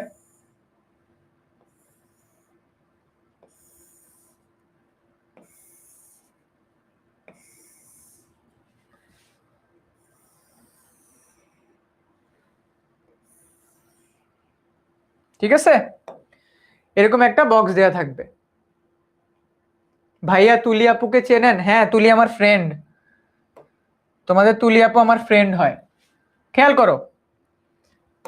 সো এটা এখানে দেয়া থাকবে বিন্দু, এখানে দেয়া থাকবে মনে করো ধান আর পাট, এখানে দেয়া থাকবে ধান আর পাট। এখানে বিন্দুগুলোতে দেওয়া থাকলো A B C D E F, মনে করো এরকম বিন্দু দেওয়া আছে। পরীক্ষায় আমাদেরকে এখানে মান দিয়ে দিবে। মনে করো কেমন মান দেওয়া থাকতে পারে, আমি যদি ধরি মনে করো 5, 10, 15, 20, 25, 30। আবার এখান থেকে দেয়া থাকবে 5, 10, 15, 20, 25, আরে হ্যাঁ 30। আমি আবার বলতেছি, পরীক্ষায় আমাদের এরকম একটা বক্স দেয়া থাকবে, পরীক্ষায় আমাদের এরকম একটা বক্স দেয়া থাকবে, ঠিক আছে নাফিস? পরীক্ষায় আমাদের এরকম একটা বক্স দেয়া থাকবে, আমাদেরকে বলবে কি এখান থেকে উৎপাদন সম্ভাবনা রেখা আঁকো। উৎপাদন সম্ভাবনা রেখা আঁকো। এইটা আমাদের পরীক্ষায় দেয়া থাকবে, বলবে উৎপাদন সম্ভাবনা রেখা আঁকো। আমরা উৎপাদন সম্ভাবনা রেখা কাকে বলে তো পড়ছিলাম না, দুইটা দ্রব্য উৎপাদনের সম্ভাবনা একটা রেখার মাধ্যমে প্রকাশ করাকে উৎপাদন সম্ভাবনা রেখা বলে। এই প্রশ্নটা ক্লিয়ার নাকি বলো? এখানে আমাদের বিন্দু দেয়া আছে, ধান এত এত উৎপাদন দেয়া আছে, পাট এত এত উৎপাদন দেয়া আছে, এখান থেকে আমরা চিত্র আঁকবো। এবার চিত্র আঁকবো নাকি? এতটুকু বুঝছো নাকি বলো? এতটুকু বুঝছো নাকি আমাকে বলো? আমরা এখান থেকে এখন চিত্র আঁকবো, এতটুকু বুঝছো? ঠিক আছে, এতটুকু ক্লিয়ার হলে আমরা এখন চিত্র আঁকি। সবাই আমার সাথে সাথে চিত্রটা আগে দেখবা, সবাই আমার সাথে সাথে চিত্রটা আগে দেখবা, তারপরে খাতায় আঁকবা, ঠিক আছে? আগে চিত্রটা দেখো, হ্যাঁ আগে চিত্রটা দেখো। পরীক্ষায় তোমরা চাইলে এটা গ্রাফ পেপারে আঁকতে পারো, তোমরা চাইলে খাতায় আঁকতে পারো, নো ইস্যুস। আমি এখন নিজে হাতে লিখে দেখাচ্ছি, তোমরা চাইলে গ্রাফ পেপারও করতে পারবা, খাতায়ও করতে পারবা, তোমাদের ফ্লেক্সিবিলিটি। আমরা একটা লম্ব অক্ষ দিব, এরপরে আমরা একটা ভূমি অক্ষ দিব। ভূমি অক্ষ দিলাম, লম্ব অক্ষ দিছি, ভূমি অক্ষ দিছি। আমরা এখানে ধান পাট যেটা ইচ্ছে সেটা ধরতে পারি। আমি মনে করো এখানে ধরলাম পাট, এখানে ধরলাম মনে করো ধান, ঠিক আছে? আর এখানে দিব আমরা 0। আমাদের এখানে যে যে মানগুলো আছে আমরা একটা একটা একটা করে মান দিয়ে দিব। 5, 10, 15, 20, 25, 30। 5, 10, 15, 20, 25, 30। 5, 10, 15, 20, 25, 30। 5, 10, 15, 20, 25, 30 মানগুলো লিখে দিছি। এইবার ধানের মানের সাথে পাটের মানের একটা বক্স আঁকবো, দ্যাটস ইট। দেখো এই মানের সাথে এই মানগুলো একটা একটা করে মিলাবো, এই মানের সাথে এই মানগুলো একটা একটা করে মিলাবো। আমি যদি একটা অন্য আমি যদি তোমাদেরকে দেখাই, দেখো খেয়াল করো সবাই একসাথে, ফোকাস ফোকাস। ধানের মান যখন 5, পাটের মান তখন 30। ধান যখন 5, পাট তখন 30। ধান যখন 5, পাট তখন 30। প্রথম মান পেয়ে গেলাম সবাই। ধান যখন 10, পাট তখন 25। ধান যখন 10, পাট তখন 25। ধান যখন 15, পাট তখন 20। ধান যখন 15, পাট তখন 20। ধান যখন 20, পাট তখন 15। ধান যখন 20, পাট তখন 15। ধান যখন 25, পাট তখন 10। ধান যখন 25, পাট তখন 10। ধান যখন 25, পাট তখন 10। ধান যখন 30, পাট তখন 5। ধান যখন 30, পাট তখন 5। এই যে দেখছো আমরা এঁকে ফেললাম, এই যে এঁকে ফেললাম না? এই যে জিনিসটাকে আমরা পাইলাম, এবার আমরা এই সবগুলোকে বিন্দু দিয়ে দিব। এটা হলো আমাদের এ বিন্দু। এটা কি এ বিন্দু? না না এটা এ বিন্দু না, বিন্দু খান থেকে এই যে বিন্দুগুলা দিয়ে দিব। আমি এখানে একটু নিজের মতো মান ধরে নিছি, তোমরা জাস্ট চিত্রটাকে এই যে দিয়ে দিছি। এই চিত্রটা কাইন্ড অফ একটু এরকম হবে, মানে অলরেডি মনে করো উৎপাদন চিত্রটা এরকম হবে, ঠিক আছে? আমি যেহেতু নিজের মতো করে মান ধরে নিছি তাই এই মানগুলো একটু এদিক ওদিক হয়েছে। সো এখানে আমরা A B C D E F এই যে রেখাটা পাইলাম না, এটা হলো আমাদের উৎপাদন সম্ভাবনা রেখা। উৎপাদন সম্ভাবনা রেখা বা পিপিসি। পরীক্ষা প্রশ্ন আসবে পিপিসি এর পূর্ণরূপ কি? প্রোডাকশন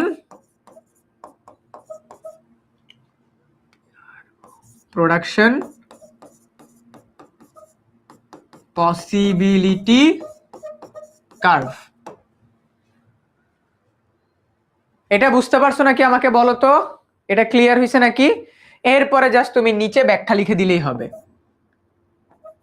ব্যাখ্যা লিখে দিলেই হবে। তোমার বইয়ের ভিতরে দেখবা ব্যাখ্যা লেখা আছে, এখানে এই চিত্রটা কিভাবে আঁকছো ব্যাখ্যাটা লিখে দিলেই হয়ে যাবে, শেষ। বলো বুঝতে পারছো? বুঝতে পারছো নাকি বলো আমাকে। আমি আবার বলতেছি যে তোমাদেরকে কিন্তু এই বক্সটা পরীক্ষার ভিতরে দিয়ে দিবে, এই বক্সটা পরীক্ষার ভিতরে দিয়ে দিবে বাবা, পরীক্ষায় দিয়ে দিবে। ভাইয়া বিন্দুগুলো কি স্কেল দিয়ে আঁকবো নাকি নরমালি হাত দিয়ে?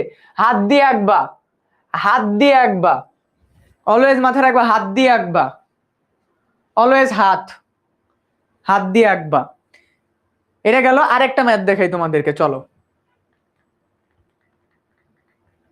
আরেকটা ম্যাথ দেখাই আগে। এই যে দেখো আমাদের এখানে মানগুলো দিয়ে দিছে, এখানে আমাদের মানগুলো দিছে না, মানগুলো দিছে দেখো, ধান এত এত এত, পাট এত এত এত। সো আমরা যদি চিত্রটা দেখি, এই দেখো চিত্র এখানে দেয়া আছে আমাদের, ঠিক আছে?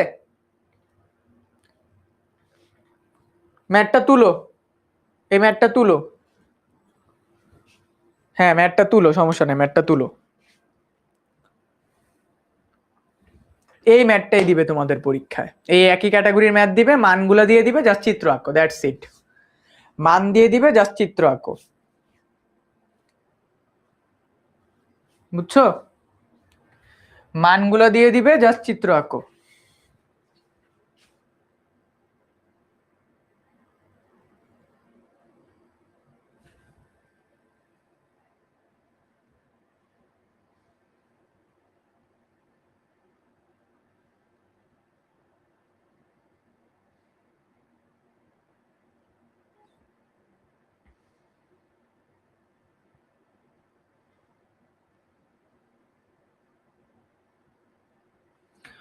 ভাইয়া আরেকবার বুঝাই দেওয়ার থেকে তুমি না এটা একটু রেকর্ড ক্লাসে দেখে নিও। হ্যাঁ এটা স্লাইডে থাকবে। আমি সহজভাবে বলছি, আমাদের যে মানগুলা দেয়া আছে ওই মান মোতাবেক আমরা জাস্ট এখানে চিত্র আঁকছি, দ্যাটস ইট। মান মোতাবেক জাস্ট বসায় বসায় বসায় বসায় চিত্র আঁকছি, ঠিক আছে?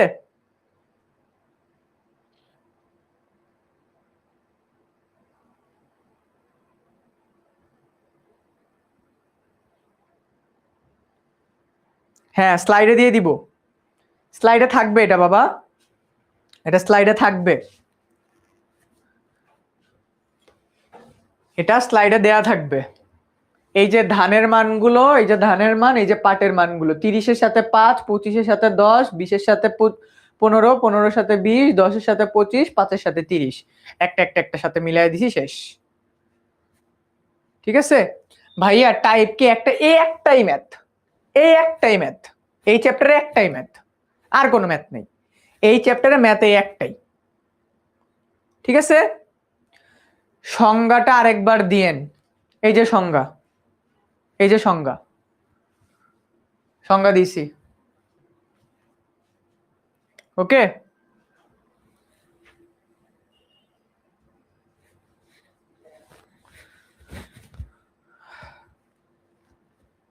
সংজ্ঞাটা দিছি।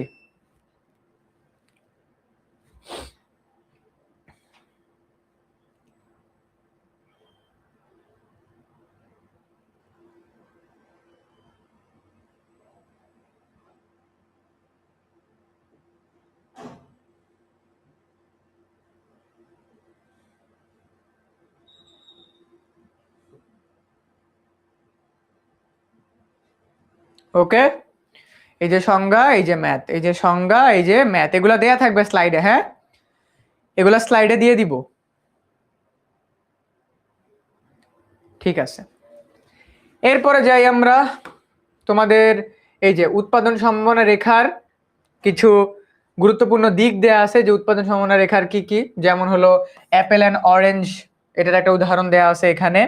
উৎপাদন সম্ভাবনা রেখার মাধ্যমে এই যে একটা উৎপাদন সম্ভাবনা রেখা, এই যে রেখাটা পাই, এটা আমাদের দক্ষতাকে ইন্ডিকেট করে যে একটা প্রতিষ্ঠান বা একটা দেশ কি পরিমাণ দক্ষতার সাথে উৎপাদন করতে পারবে, কি পরিমাণ দক্ষতার সাথে উৎপাদন করতে পারে। তার মানে উৎপাদন সম্ভাবনা রেখার এই যে রেখাটা পাই, এটা দক্ষতাকে ইন্ডিকেট করে, মানে একটা প্রতিষ্ঠান এখানে উৎপাদন করে। ঠিক আছে, হ্যাঁ, বোর্ড কোশ্চেন সলভ করব। এরপরে বিকল্প ব্যয়, তার মানে কি একটা প্রোডাক্টে ব্যয় করব নাকি আরেকটা প্রোডাক্টে ব্যয় করব, এটা আমরা জানতে পারি এখানে। উদাহরণ এখানে একটা দেয়া আছে, এখানে একটা ছোট্ট ম্যাথ দেয়া আছে, সেম ভাবে এখানে একটা চিত্র দেয়া আছে। সো এবার আমরা আরেকটা টপিক পড়বো, এখান থেকে তোমাদের আরেকটা সৃজনশীল আসবে যে আয়, সঞ্চয় আর বিনিয়োগ এই তিনটার মধ্যে পার্থক্য কি। আয়, সঞ্চয় আর বিনিয়োগের মধ্যে পার্থক্য কি। দেখো, আয় কাকে বলে? আমরা উৎপাদনের কোনো উপকরণ ব্যবহারের জন্য উপকরণটি বা এটির মালিক একটি নির্দিষ্ট সময়ে যে অর্থ পায় তাকে আয় বলে। তার মানে আমরা যে আয় করি, মেন কথা, কোনো কাজ করার পর আমরা যে আয় করি সেটাকে আমরা বলবো আয়। শ্রমের জন্য পর্যাপ্ত আয়কে মজুরি দিতে হয়, পর্যাপ্ত আয়কে মজুরি দিতে হয়, মানে শ্রমিককে আমরা মজুরি দেই। জমির জন্য প্রাপ্ত আয়কে আমরা জমির থেকে প্রাপ্ত আয় আমরা খাজনা দেই। ধার করা অর্থ বা পুঁজি ব্যবহার করার জন্য মালিককে আমরা সুদ দেই। এছাড়া উদ্যোক্তা সব খরচ মিটিয়ে যা পায় সেটাকে আমরা মুনাফা বলি। আমাদের আয় কাকে বলে? সহজ কথায় আমরা উৎপাদন করার পরে যে নির্দিষ্ট টাকা আয় করি, উৎপাদন করার কারণে, কোনো একটা কিছু উৎপাদন করার কারণে আমরা যে অর্থ পাই সেটাকে আমরা বলি আয়। কোন একটা কিছু উৎপাদন করে যে টাকাটা আমরা পাই বিক্রি করে, সেটাকে আমরা বলবো আয়। এরপরে তাহলে সঞ্চয় কাকে বলে? মানুষ তার আয়ের যে অংশ ভোগ করার জন্য, মানুষ তার আয় করে ভোগ করার জন্য, ভবিষ্যতের কথা ভেবে বর্তমানের অর্জিত আয়ের পুরোটাই মানুষ ভোগ করে না, আয়ের একটা অংশ মানুষ ভবিষ্যতের জন্য রেখে দেয়, সেটাকে আমরা বলবো সঞ্চয়। মনে রাখবা, আয়ের যে অংশ মানুষ ভবিষ্যতের জন্য রেখে দেয় সেটাকে আমরা বলবো সঞ্চয়। আবার সঞ্চয়ের একটা অংশ মানুষ আবার বিভিন্ন জায়গায় বিনিয়োগ করে। ঠিক আছে, আমি তোমাদেরকে এবার একটা ছোট্ট সিনারিও দেখাই। মনে করো করিম সাহেব প্রতি মাসে 1 লাখ টাকা আয় করে। করিম সাহেব প্রতি মাসে 1 লাখ টাকা আয় করে। এখন করিম সাহেবের এই পুরো টাকাটা, মনে করো করিম সাহেবের আয় করে, আয় বাড়নে কি, আয়কে আমরা ইংরেজিতে কি বলি? আর্নিংস বলি, তাই না? বলো ভাইয়া, আয়কে আমরা বলি, আয়কে আমরা ওয়াই দ্বারা প্রকাশ করব। কি দ্বারা? ওয়াই দ্বারা প্রকাশ করব। তারপরে সঞ্চয়কে আমরা কি দ্বারা? সঞ্চয়কে আমরা ইংরেজিতে বলি সেভিংসকে আমরা এস দ্বারা প্রকাশ করব। ঠিক আছে, আর ইনভেস্টমেন্টকে আমরা, বিনিয়োগকে আমরা আই দ্বারা প্রকাশ করব। বিনিয়োগ বা ইনভেস্টমেন্টকে আমরা আই দ্বারা প্রকাশ করব। ওকে, এবার একটু খেয়াল করো, যদি আমি এটাকে পুরো আর্নিং ধরি, মনে করো এটা হলো ওয়াই হলো আমাদের 1 লাখ টাকা। 1 লাখ টাকা, এই 1 লাখ টাকার আমাদের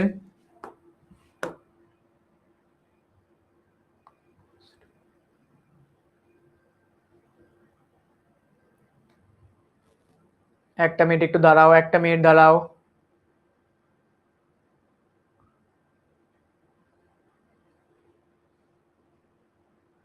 একটু ওয়েট করো সবাই।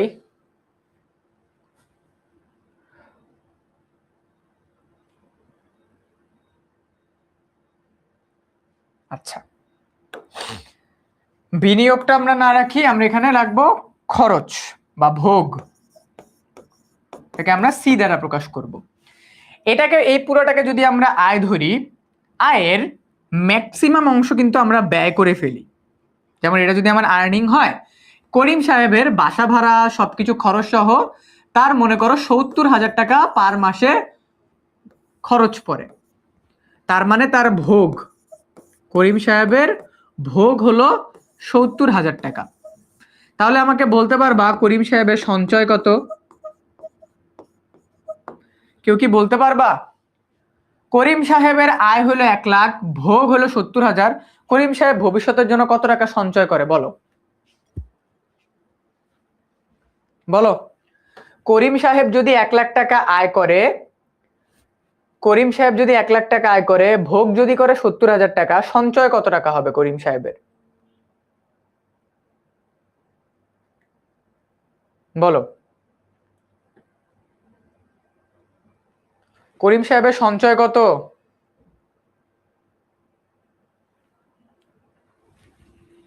30,000 টাকা। ইয়েস, করিম সাহেবের সঞ্চয় হলো 30,000 টাকা। এই যে তুমি 30,000 টাকা বলতে পারছো, এটাই একটা সৃজনশীল, এটাই একটা সৃজনশীল। আমরা যদি তোমাদেরকে দেখাই, এই যে দেখো আমাদের সূত্রটা কি, এস ইকুয়াল টু, এস মানে savings, savings equal to earnings minus cost, savings equal to earning minus cost. আমাদের এই মানগুলো সব দেয়া থাকবে, হ্যাঁ, এই মানগুলো সব দেয়া থাকবে। এক্স মানে সঞ্চয়, ওয়াই মানে আয়, সি মানে ভোগ, এগুলো সব আমাদের দেয়া থাকবে। পরীক্ষা আমাদের মান দেয়া থাকবে, আমাদেরকে জাস্ট এই ওয়াই থেকে সি এর মানটা বাদ দিয়ে আমাদেরকে জাস্ট ব্যয় বের করতে হবে যে আমাদের সেভিংস এর পরিমাণ কত। That's it, very simple. তোমাকে জাস্ট এটা মাথায় রাখতে হবে যে S equal to Y minus C, এটা মনে রাখলেই তোমার হয়ে গেছে। আর আমি যে বৃত্তটা দেখাই দিলাম, ওই বৃত্ত থেকে হুবহু বোর্ডে সৃজনশীল আসে, মাইনাস করলেই তো হয়, শেষ। ইয়েস, মাইনাস করলেই হয়ে যায়। এটা থেকে আমাদের 4 মার্কের একটা প্রশ্ন আসবে, 4 মার্কস সৃজনশীলের 4 মার্ক, ঘ নাম্বারের ক্ষেত্রে এটা আসতে পারে, ঘ মার্কের জন্য এটা আসতে পারে।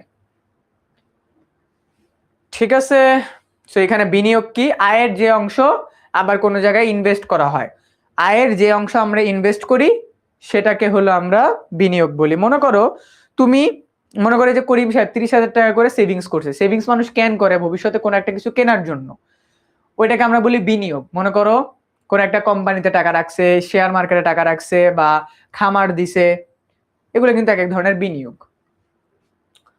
সো আমাদের ওভারঅল এই চ্যাপ্টারে আর কি বাকি আছে দেখি। মোটামুটি আমাদের চ্যাপ্টারটা শেষ, আমাদের এই চ্যাপ্টারটা শেষ। লাস্টে আছে আমাদের অর্থনৈতিক কার্যাবলী এবং অনর্থনৈতিক কার্যাবলী। দেখো, অর্থনৈতিক কার্যাবলী বলতে বোঝায় যেগুলোর সাথে টাকা পয়সা জড়িত, আর অনর্থনৈতিক কার্যাবলী যেগুলোর সাথে টাকা পয়সা জড়িত না। বাংলাদেশের অর্থনৈতিক কার্যাবলী কৃষি এবং শিল্প সংক্রান্ত কার্যাবলী, কৃষি, সেবা, শিল্প। বাংলাদেশের অর্থনীতির দিক থেকে আমাদের 3টা জিনিস ইম্পর্টেন্ট। বাংলাদেশের অর্থনীতির কাজ বা কার্যাবলী কি কি? কৃষি, ঠিক আছে, আমাদের দেশের অর্থনীতির মেইন কাজগুলো কি কি? আমরা কৃষি কাজ করে টাকা আয় করি, শিল্পের মাধ্যমে টাকা আয় করি, আর সেবা খাতের মাধ্যমে টাকা আয় করি। মোটা আমাদের ওভারঅল এই চ্যাপ্টার শেষ, আমাদের এই চ্যাপ্টার শেষ। দেখো সবটুকু তোমাদের কমপ্লিট করে দিছি। অর্থনৈতিক কার্যাবলী, অর্থনৈতিক কার্যাবলী, অর্থনৈতিক কার্যাবলী মানে হলো যেটার সাথে টাকা পয়সা জড়িত, অর্থনৈতিক কার্যাবলী হলো যেটার সাথে টাকা পয়সা জড়িত না। শেষ, ওকে, শেষ আমাদের। এরপর আমরা যদি কয়েকটা সৃজনশীল দেখি, দেখো এই সৃজনশীলটা পারবা নাকি একটু দেখো তো, এই সৃজনশীলটা পারবা নাকি দেখো, পারবা? এই সৃজনশীলটা পারবা নাকি দেখো।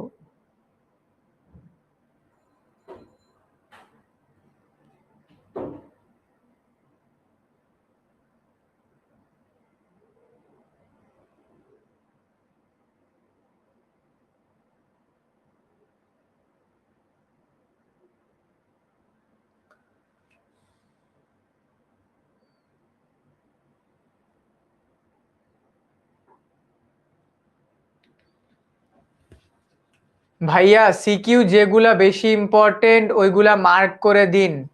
সিকিউ কেমনে মার্ক করে দেয় ভাইয়া? সিকিউ কেমনে মার্ক করে দিব? আমি তো টপিক বলে দিছি ভাইয়া, এই টপিকগুলো থেকে কি কি প্রশ্ন আছে এগুলা তোমাদেরকে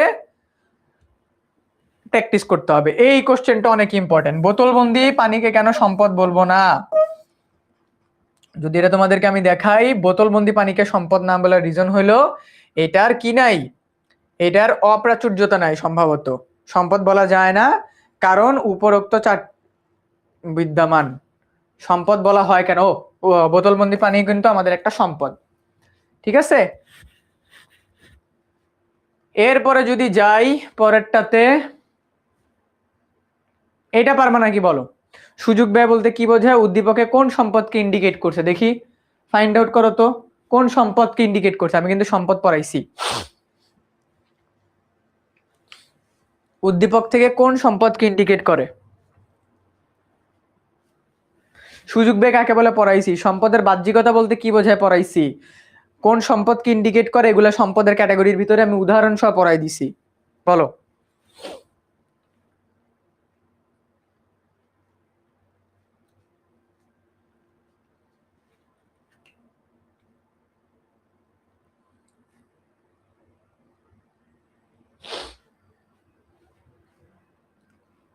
কোন সম্পদ? উদ্দীপক পরে বলো দেখি আমাকে।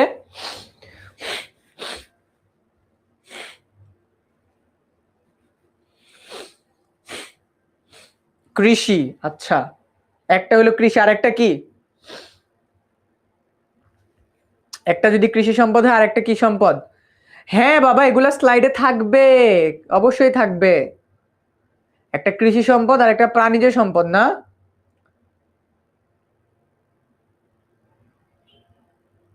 চলো তো দেখি একটা কি সম্পদ। এইটা হইলো প্রাণীজ সম্পদ। ইয়াস, যারা যারা প্রাণীজ সম্পদ বলছো দে আর কারেক্ট। আর ঘ নাম্বারটা হলো আমাদের কি সম্পদ? ঘ নাম্বারটা হলো আমাদের উৎপাদন সম্পদ, উৎপাদিত সম্পদ। ইয়াস, নিরবিচ্ছিন্ন বিদ্যুৎ এগুলা। তারপরে যদি যাই, সঞ্চয় কাকে বলে এটা তোমরা পারবা অলরেডি। এই যে এইটা পারবা নাকি দেখো, পারবা? এইখানে এই চিহ্নিত জায়গায় কি বসবে বলো তো? প্রশ্নবোধক চিহ্নিত জায়গায় কি বসবে? এই কোশ্চেনটা অনেক ইম্পর্টেন্ট। প্রশ্নবোধক চিহ্নিত জায়গায় কি বসবে?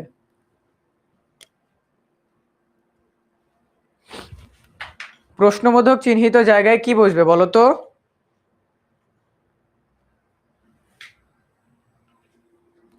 প্রশ্নবোধক চিহ্নিত জায়গায় কি বসবে?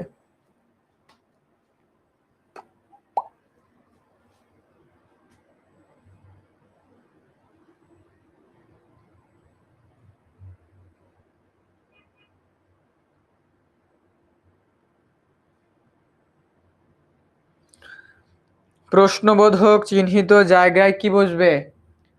ব্যয় বসবে না রে বাবা, এই ব্যয় তো এখানে হয়ে গেছে, এখানে বসবে সঞ্চয়। এখানে বসবে সঞ্চয়। পিটানি খাবা, পিটানি। ব্যয় বলতেছে কে কে? ব্যয় তো ভোগ, ব্যয় তো ভোগ। তুমি ভোগের মধ্যে আবার ব্যয় করবা? হ্যাঁ, এখানে এস বসবে, সঞ্চয় বসবে। সেভিংস, সেভিংসিতে, হ্যাঁ সেভিংসই হবে, সঞ্চয়। শেষ। সো এটাও গেল।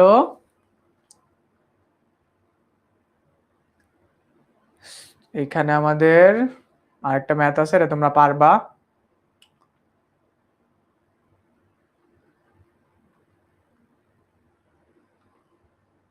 এই তো, আর এমসিকিউ গুলা তোমরা প্র্যাকটিস করে নিও। এবার আমি তোমাদেরকে খ নং প্রশ্নগুলা যেগুলা যেগুলো আসতে পারে, খ নং প্রশ্ন, এই চ্যাপ্টার থেকে যত ধরনের খ নং প্রশ্ন আসতে পারে সবগুলা লিখে দিচ্ছি।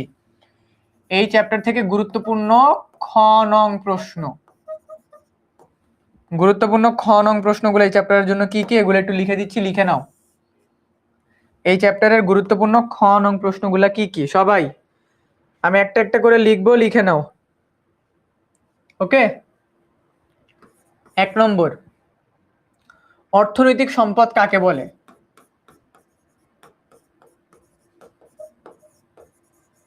অর্থনৈতিক সম্পদ কাকে বলে? এমসিকিউ স্লাইডে দেয়া থাকবে, প্র্যাকটিস করে নিবা। আর এমসিকিউ এর জন্য বোর্ডের এমসিকিউ প্র্যাকটিস করবা, শুধু বোর্ডের এমসিকিউ প্র্যাকটিস করবা।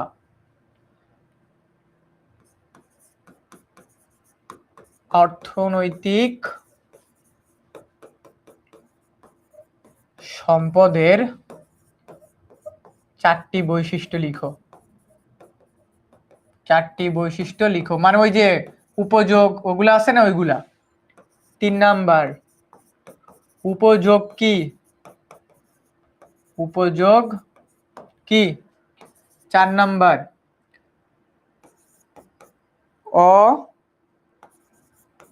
অপ্রাচুর্যতা কাকে বলে? অপ্রাচুর্যতা কাকে বলে? 4 নাম্বার, বাহ্যিকতা কি? বাহ্যিকতা কি? 6 নাম্বার, উৎপাদিত সম্পদ কি? উৎপাদিত সম্পদ কাকে বলে? আমি যে এই খ নাম্বার গুলো দিয়ে দিব এর ভিতর থেকে আসবে, এর বাইরে থেকে কিছু আসবে না। তারপরে হইলো বাংলাদেশের অর্থনৈতিক সম্পদগুলো কি কি? বাংলাদেশের অর্থনৈতিক সম্পদগুলো কি কি? সম্পদগুলো কি কি? ওকে। 8 নম্বর, 8 নম্বর হলো দ্রব্য ও পণ্য কি? দ্রব্য ও পণ্য কি? ঠিক আছে, দ্রব্য ও পণ্য কি? এগুলোকে যদি একটু সাইড করি,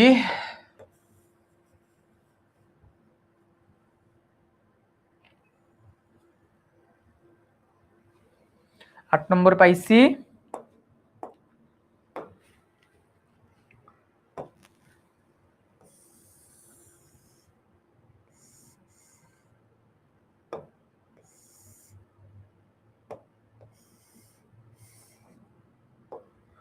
আট নম্বর পাইছি। 9 নম্বর,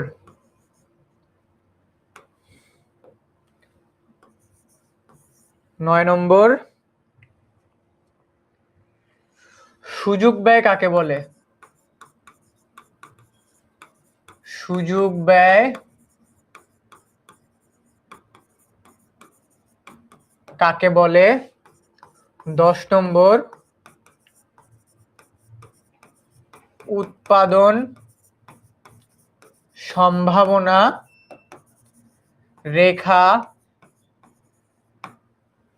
কাকে বলে? উৎপাদন সম্ভাবনা রেখা কাকে বলে? 11 নম্বর,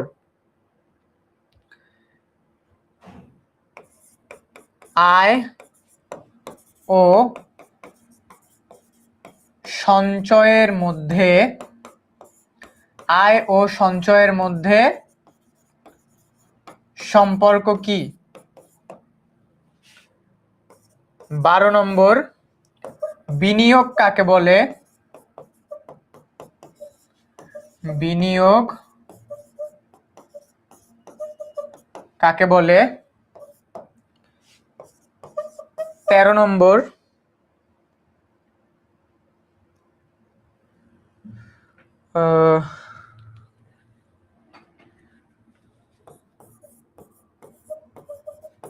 বোতলবন্দি পানিকে কেন সম্পদ বলা হয়?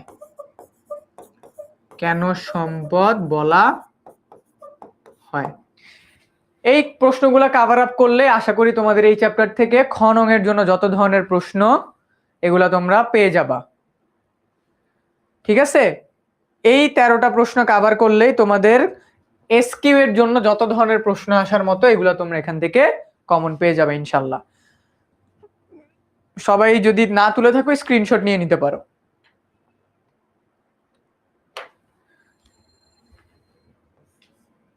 বোতলবন্দি, ইয়েস, বোতলবন্দি পানিকে কেন সম্পদ বলা হয়?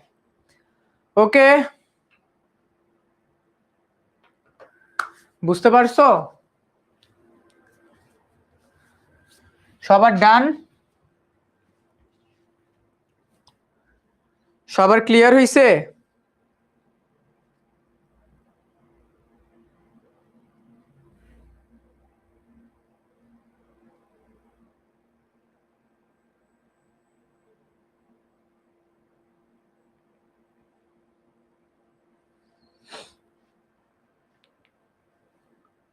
এসকিউ তো আসবে ভাইয়া, হ্যাঁ এই জন্য তো দিলাম।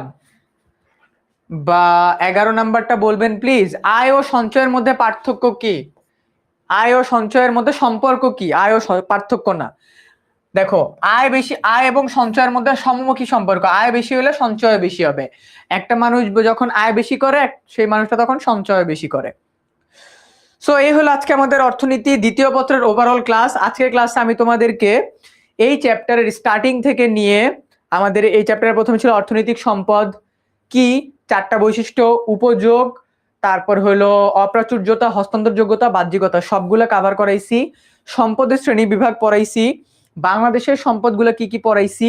দেন তোমাদেরকে পড়াইছি হলো যে দ্রব্য কি কি, পণ্য আর দ্রব্যের মধ্যে পার্থক্য, এগুলো কমপ্লিট করাইছি। এরপর তোমাদের খনিজ সম্পদ, প্রাকৃতিক সম্পদ, এগুলো সম্পর্কে পড়াইছি। সুযোগ ব্যয় কি পড়াইছি, চয়ন কি পড়াইছি। তারপর হলো তোমাদেরকে উৎপাদন সম্ভাবনা করাইছি, উৎপাদন সম্ভাবনা রেখার ম্যাথ করাইছি, কোশ্চেন কেমন আসবে বলে দিছি। তারপরে তোমাদেরকে আয়, সঞ্চয় এবং বিনিয়োগ এগুলা কি পড়াইছি, খরচ কি বলছি, ম্যাথটাও কমপ্লিট করাই দিছি। এরপর তোমাদের ওভারঅল এই এমসিকিউ গুলা দিয়ে দিলাম। 10 নাম্বার বলছি উৎপাদন সম্ভাবনা রেখা কাকে বলে। ঠিক আছে, 10 নাম্বার বলছি উৎপাদন সম্ভাবনা রেখা কাকে বলে। ঠিক আছে, এখন আমাকে বলো আজকের ক্লাসে সবাই সবকিছু বুঝতে পারছো নাকি এবং ক্লাসটা সবার ক্লিয়ার নাকি, আমাকে বলো তো।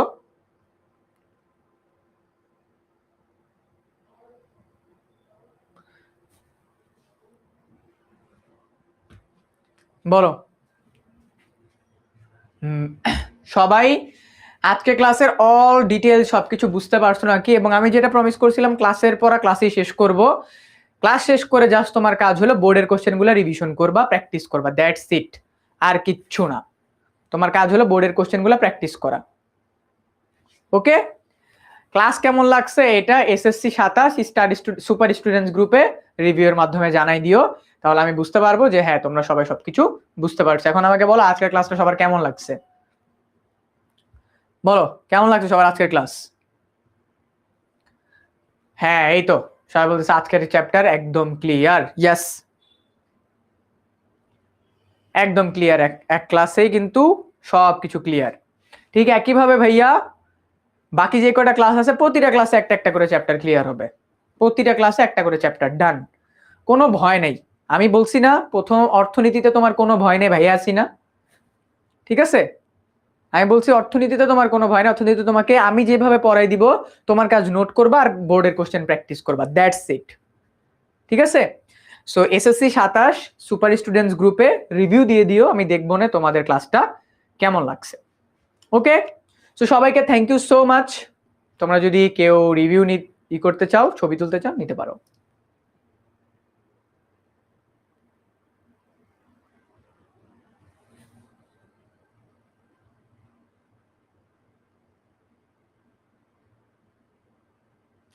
আল্লাহ হাফেজ সবাইকে, সবাই ভালো থাকো, সুস্থ থাকো, সবার সাথে ইনশাল্লাহ পরবর্তী চ্যাপ্টার নিয়ে দেখা হবে। সেই পর্যন্ত সবাইকে আল্লাহ হাফেজ, টাটা।